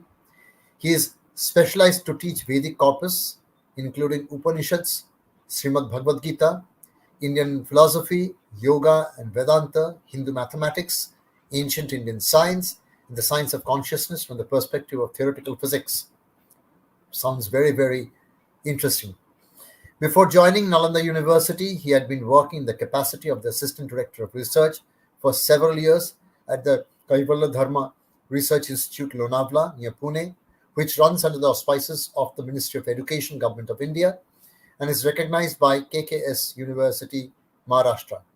He has also worked as research officer and lecturer there for several years. And to top it all, he has also assumed the office of the Registrar of Kaivalya Dharma Institute for 3 years as an additional charge. Dr. Rajeshwar Mukherjee has also been the regular faculty at the School of Indian Heritage, Ramakrishna Mission, Vivekananda University, Belur Math. He has also worked as the visiting faculty of the Vedic Yagyan Kendra, Banaras Hindu University, and he is also the chairman of the Board of Studies of the Department of Yoga at HSNC University. Dr. Rajeshwar Mukherjee represented the Indian thinkers in the dialogue organized by the Indian Council for Cultural Relations, Government of India, on quantum reality and the theory of Shunya.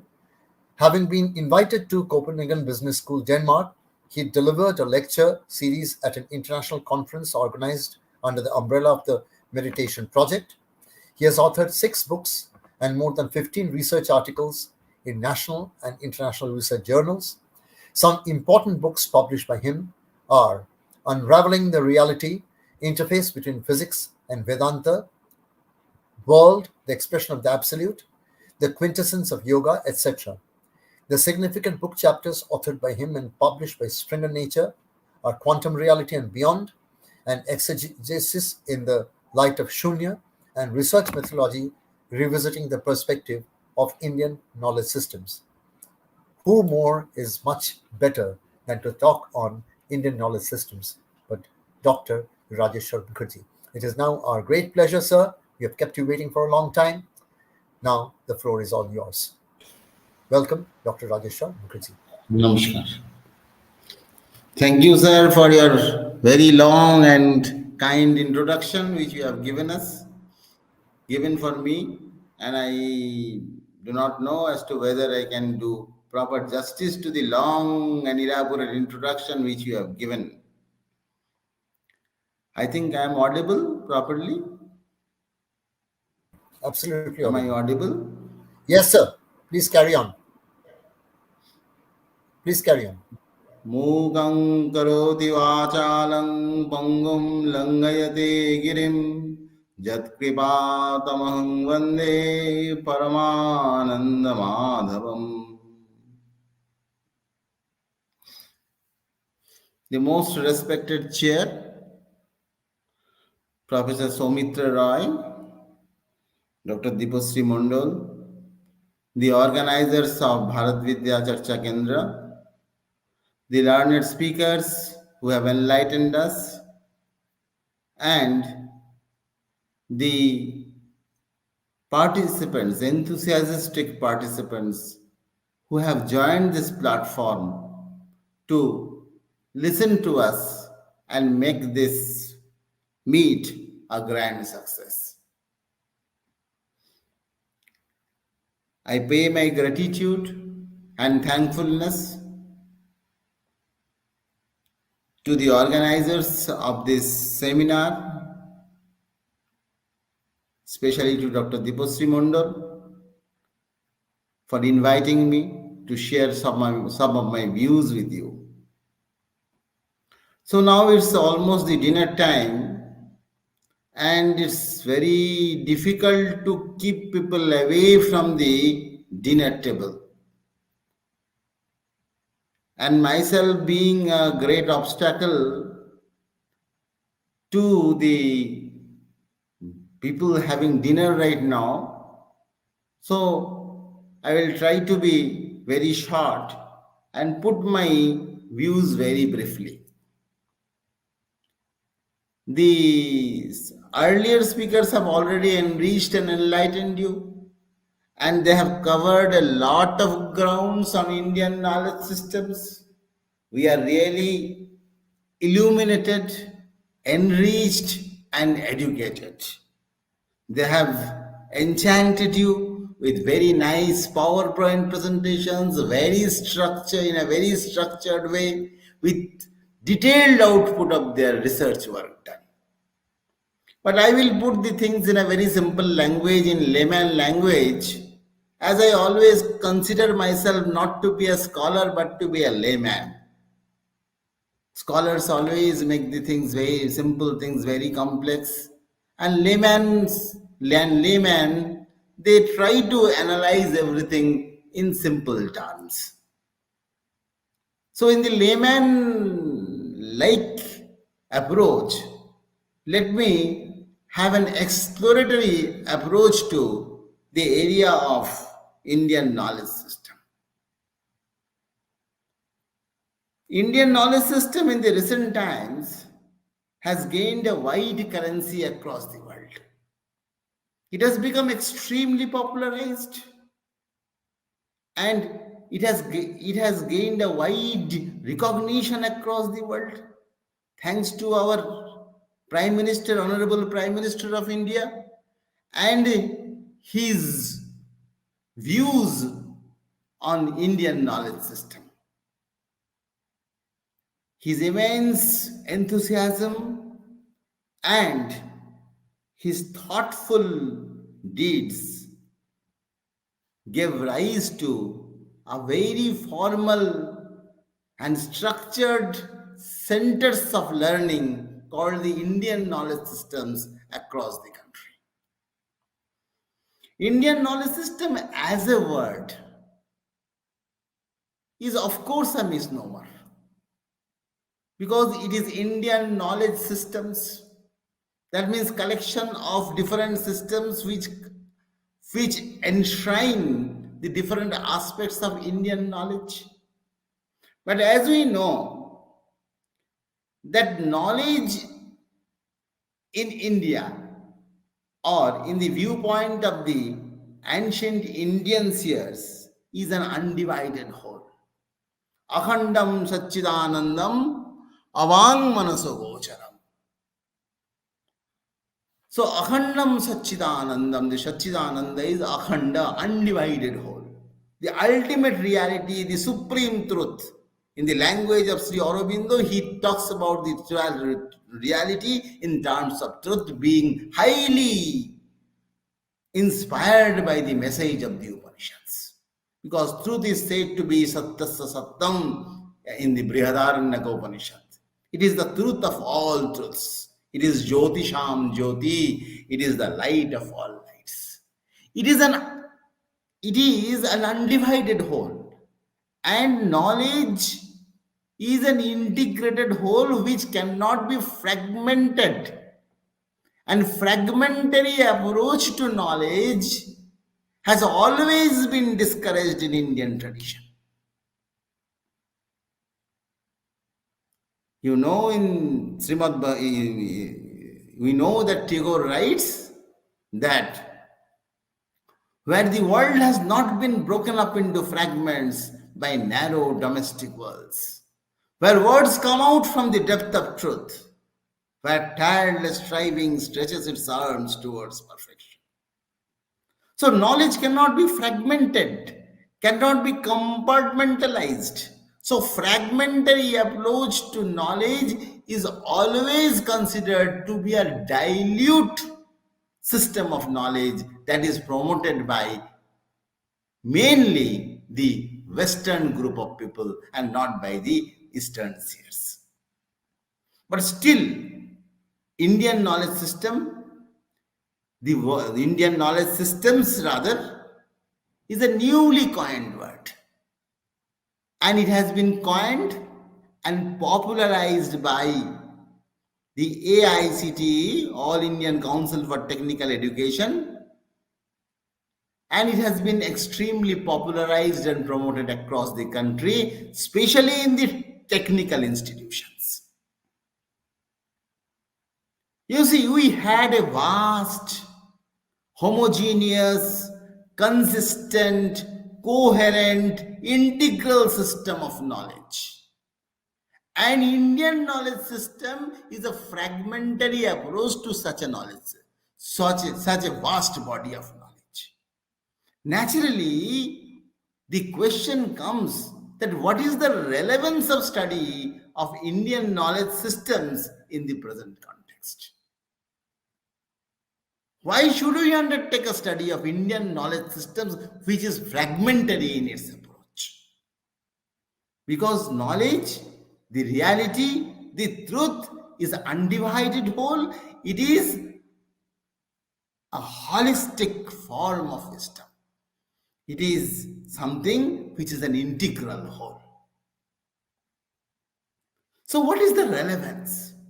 Once this question is raised, then the oppositions of Indian knowledge system gets some sort of fresh air to breathe in and raise their voice against this Indian knowledge system, labeling it as a saffronistic drive to saffronize the scientific knowledge system of India.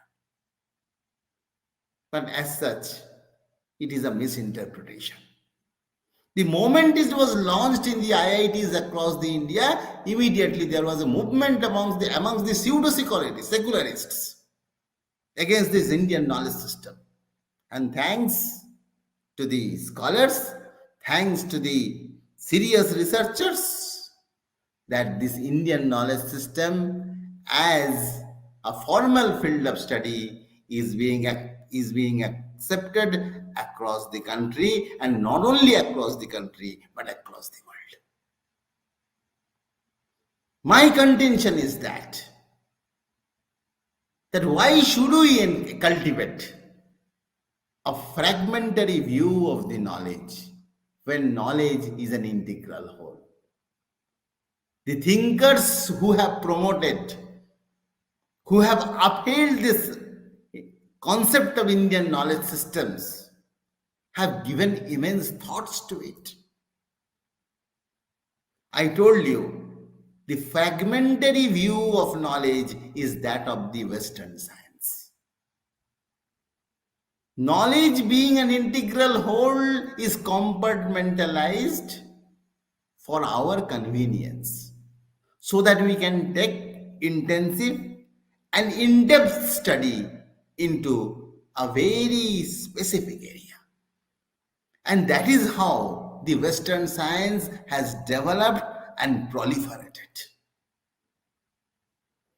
Swami Vivekananda writes, of course he wrote a very small number of things.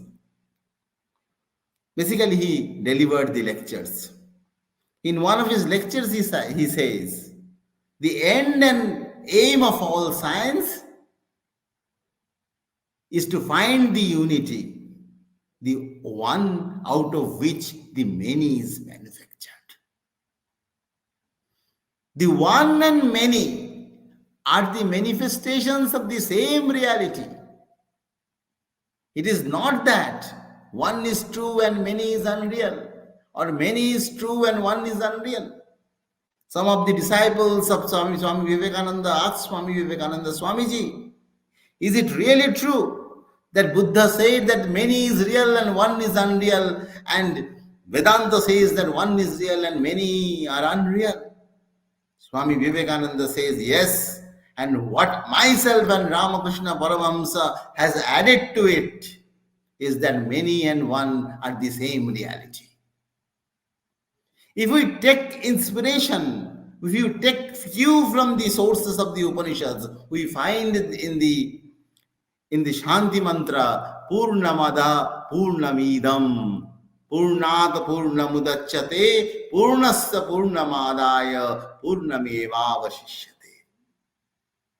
That undivided whole is also the supreme reality, and this manifested world of names and forms is also the same reality.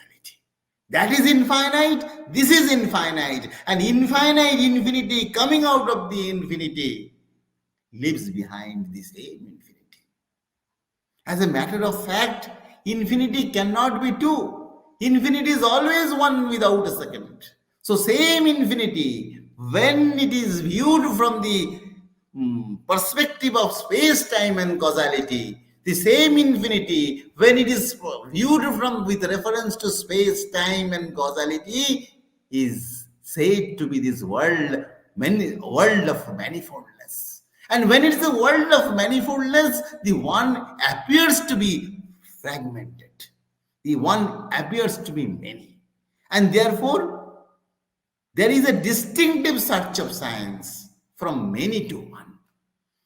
The journey starts from individual and ultimately reach the collective whole, which is the supreme. On the contrary, the Indian seers approaches the truth from one to many. So the perspectives may be different, but the goal is the same.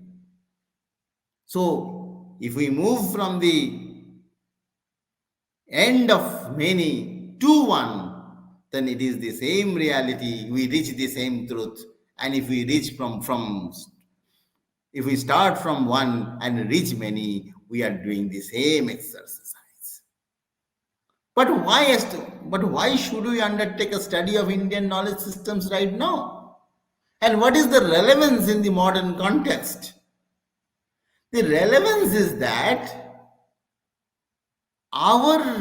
we know very well that our system, our ancient knowledge systems, or you can say our ancient wisdom, needs no scientific substantiation. Of course, it should be tested with reference to science. It should be experimented. It should be. But the problem is this. The problem is this, that the modern science, which approaches the truth from the manifold to one, from many to one, has one goal in its view, has one goal with itself. What is that goal? Goal is to reach the many. Reach the one from the many. And therefore, it requires logical interface and it requires scientific characterization. So when we want to scientifically characterize any system, we must compartmentalize it. We must divide it into a multiple parts. We must divide it into parts so that we can undertake serious research. We can undertake serious, intensive inquiry into the nature of that specific area. The concepts which are enshrined in the ancient Indian scriptures, they need scientific characterization, scientific validation. And when they needed scientific validation, it was the need of the hour to develop the boundaries between the different areas of learning, which is coherent and which is a part of the integral whole. A person with having the background of science, let me tell you, give you some very lively examples. There is a very vibrant field of study which is called the study of cosmology. And the study of cosmology means the study of the origin and evolution of the universe. The study of the origin and the evolution of the universe. Where from the universe has come, where it has been, where is the point of origination, and how it is evolved, and ultimately where will it be merged.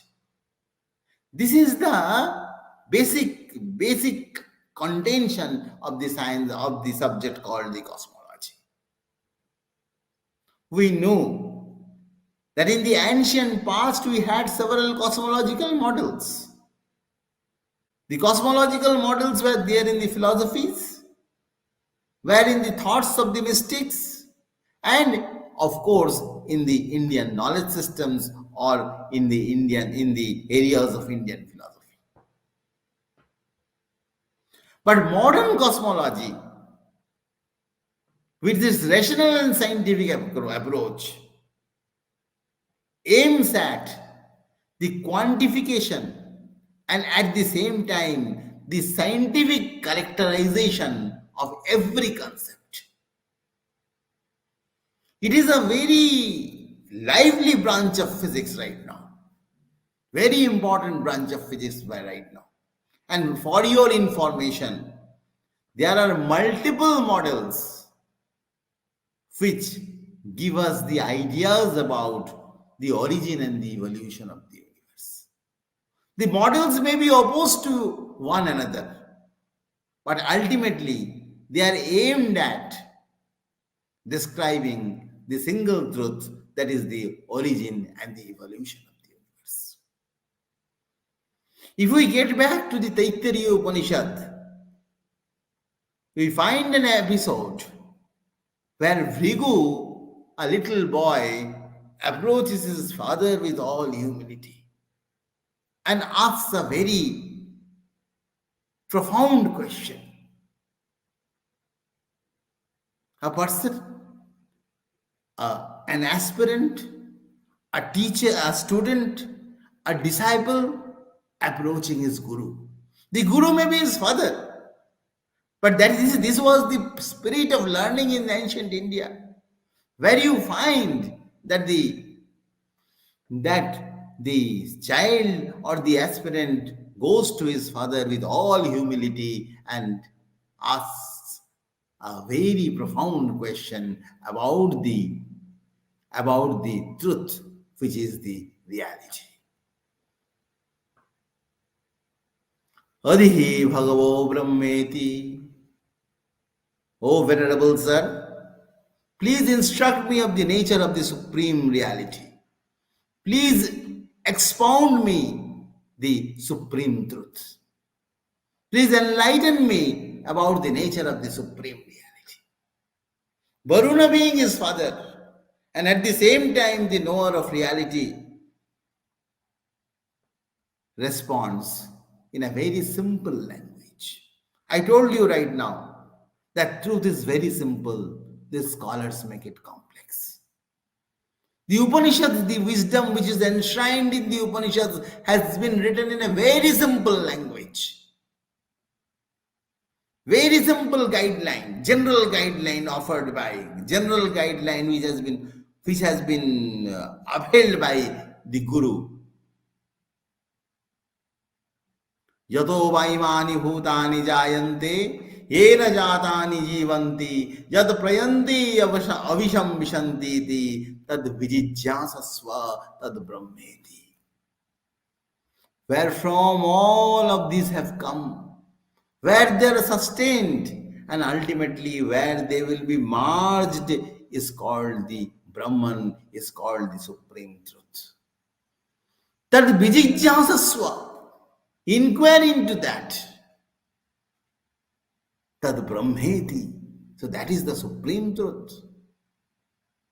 So the general idea, the overall idea of cosmology is enshrined in one of the earliest Upanishads belonging to the Krishna Yajurveda. And more or less, the cosmological models which the modern science have developed are based on this fundamental principle, where from all these have come, where they are sustained, and ultimately where they will be merged, is the truth. So what is the truth about this world?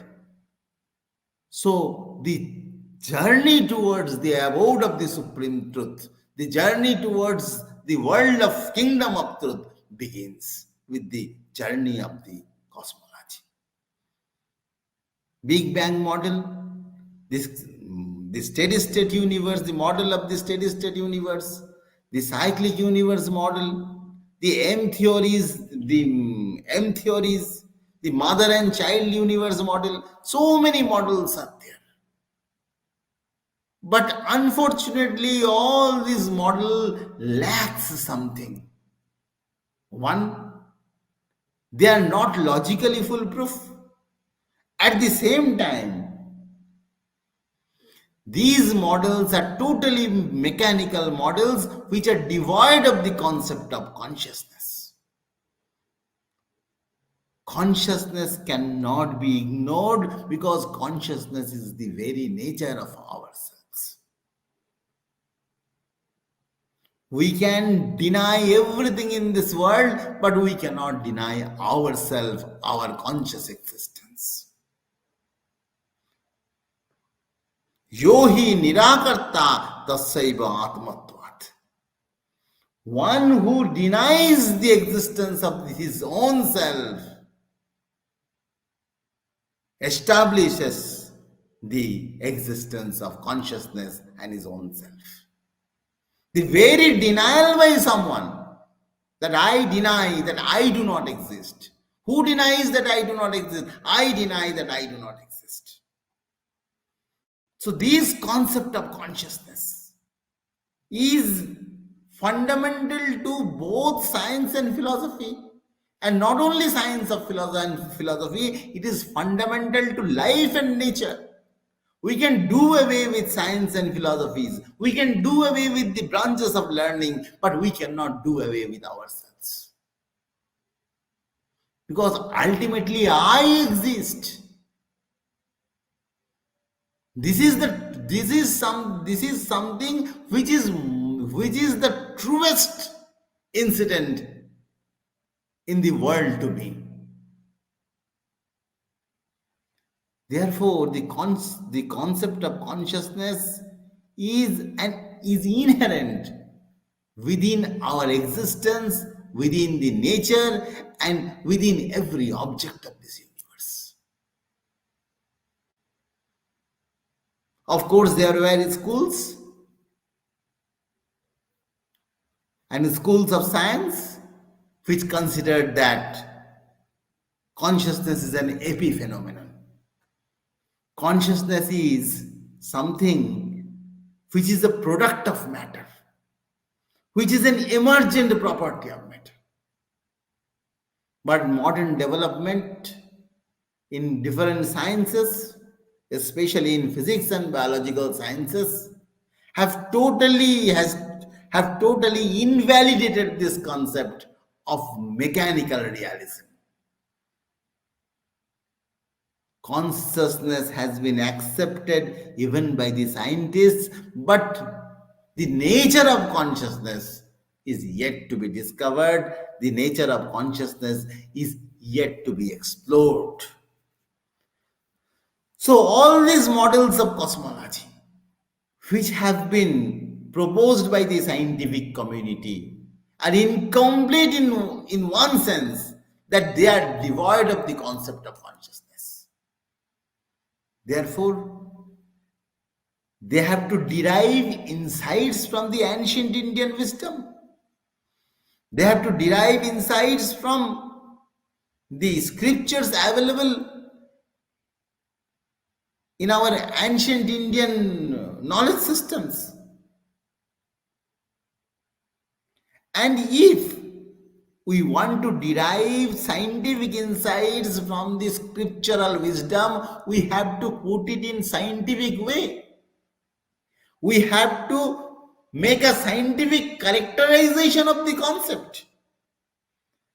Because scientific characterization is required, because you have to ultimately put it in scientific language, and only scientific language is not sufficient. You have to put it in the mathematical form. Now, if we limit ourselves, our knowledge, only to the extent of experience, then what will happen? We will be unable to derive insights from the ancient Indian scriptures, ancient Indian wisdom.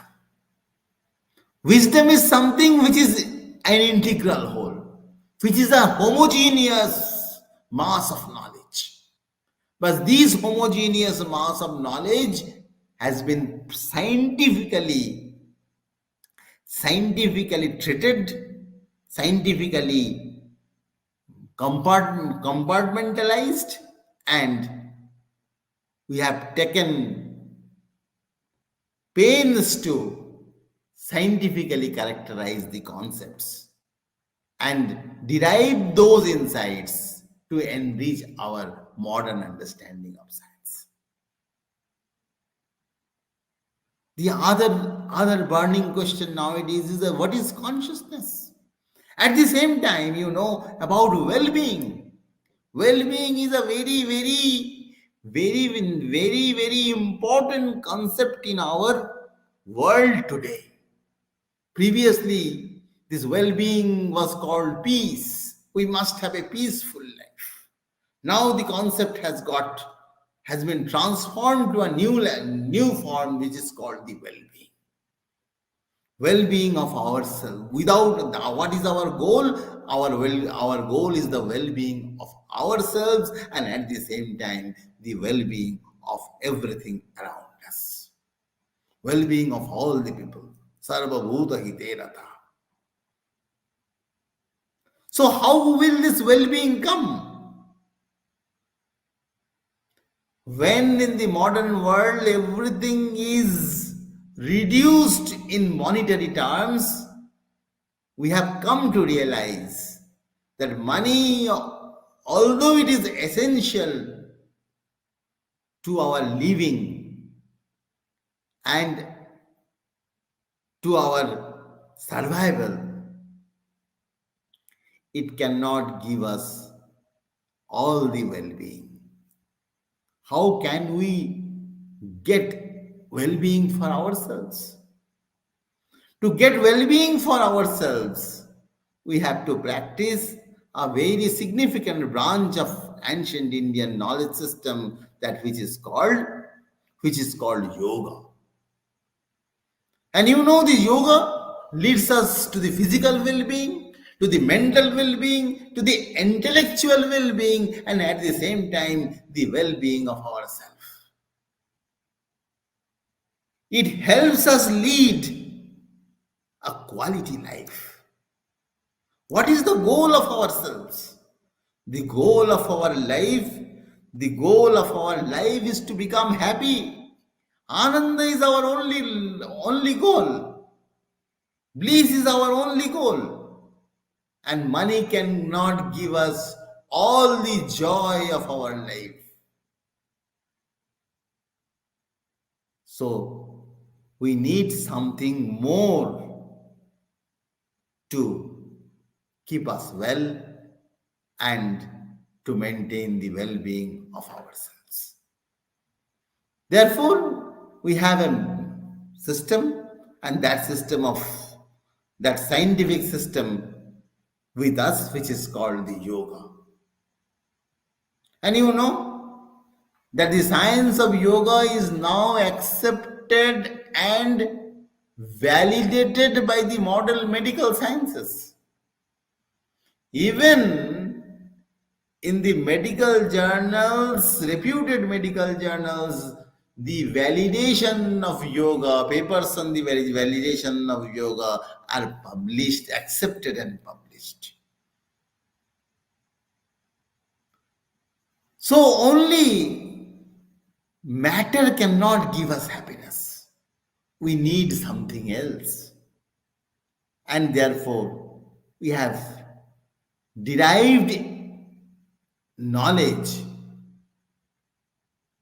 We have derived insights from the vast body of literature, scripture available with us. Next is the well-being of our mind. There are a very, very scanty method by which we can maintain our mental well-being. By mental well-being, we have to practice what has been recommended by Patanjali in the Yoga Sutra. But whether Yoga Sutra is scientific or not, it needs validation. It needs experimentation. It needs scientific vindication. And if it is done, then it can be applied to our life and to the mainstream of scientific research. In addition to this, there are innumerable branches of science, innumerable branches of learning, where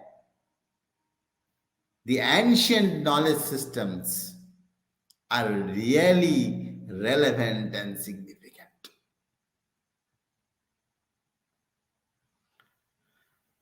A collaboration of these two, a combination of ancient Indian science and modern sciences, will lead us to some new frontiers of knowledge by which we can get well-being for ourselves. We can derive well-being and peace for ourselves.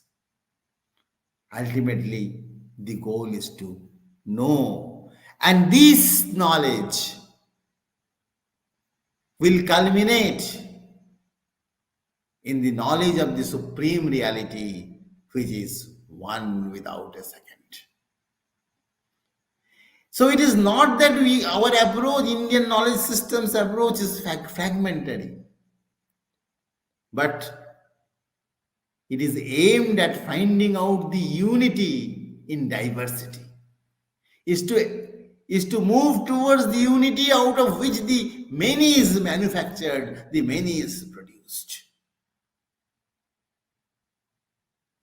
So I want to conclude with the message of the Upanishads, which substantiates and at the same time establishes the relevance of the study of Indian knowledge systems as a scientific discipline, and at the same time transcend this fragmentary approach to reach the one truth, which is the absolute joy, which is the absolute bliss, and which will lead our life to the abode of eternal peace. Nitto anityanam chetanasyatananam ego bahunam yo vidadati kaman tamatmastam ye anupashyanti dhira tesham shanti shashati naitaresham tesham shanti shashati naitaresham.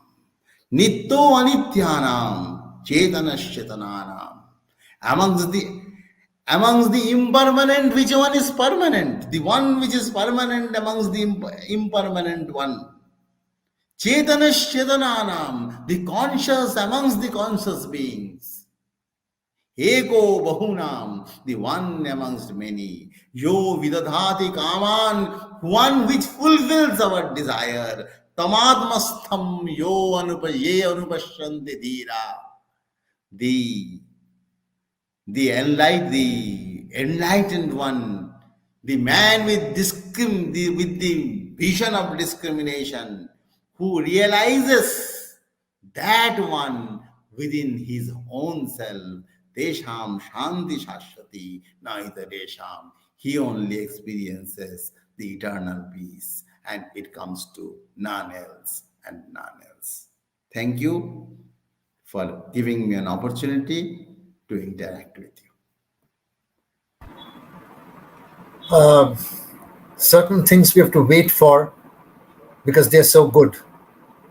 And we really feel very blessed, Sir Dr. Rajeshwar Mukherjee, for being enlightened with such great thoughts from your end. We made you wait for a very long time. It's been a very long evening. But truly speaking, Bharat Vidya Charcha Kendra wishes to express its gratitude towards you for such a wonderful, wonderful lecture. I wish that we could find out a way and time for questions to come through to the three speakers, but we are really, really very late and we are really strapped with time. So maybe some other day, some other time, we will find ways and means to interact with you. I take this opportunity to thank Dr. Lipi Ghosh, Dr. Sabyasachi Chattopadhyay and Dr. Rajeshwar Mukherjee for spending their valuable time with us and for giving us this opportunity to listen to their thoughts on this. And we are very thankful that we conjured up this topic for discussion as the theme of the annual conference of Bharat Vidya Charcha Kendra. In many senses, Bharat Vidya Charcha Kendra has engaged itself over the years in many topics, many debates, but perhaps with the theme being the Indian knowledge systems, the Bharatiyatva of Bharat Vidya Charcha Kendra might truly be coming to the fore at last. With these few words, I wish to conclude the first evening's proceedings of the two evening annual conference of Bharat Vidya Charcha Kendra, thanking all the three speakers who have come through. Tomorrow we will come back at 7 p.m. and we will listen to Dr. Uday Shankar Vishwas, who teaches at Rajshahi University, and then we will have the panel of paper presenters who have waited very patiently on the YouTube link today to listen to these lectures. So thank you, everyone. Good night. We'll meet tomorrow again at 7 p.m. sharp. Good night, everyone.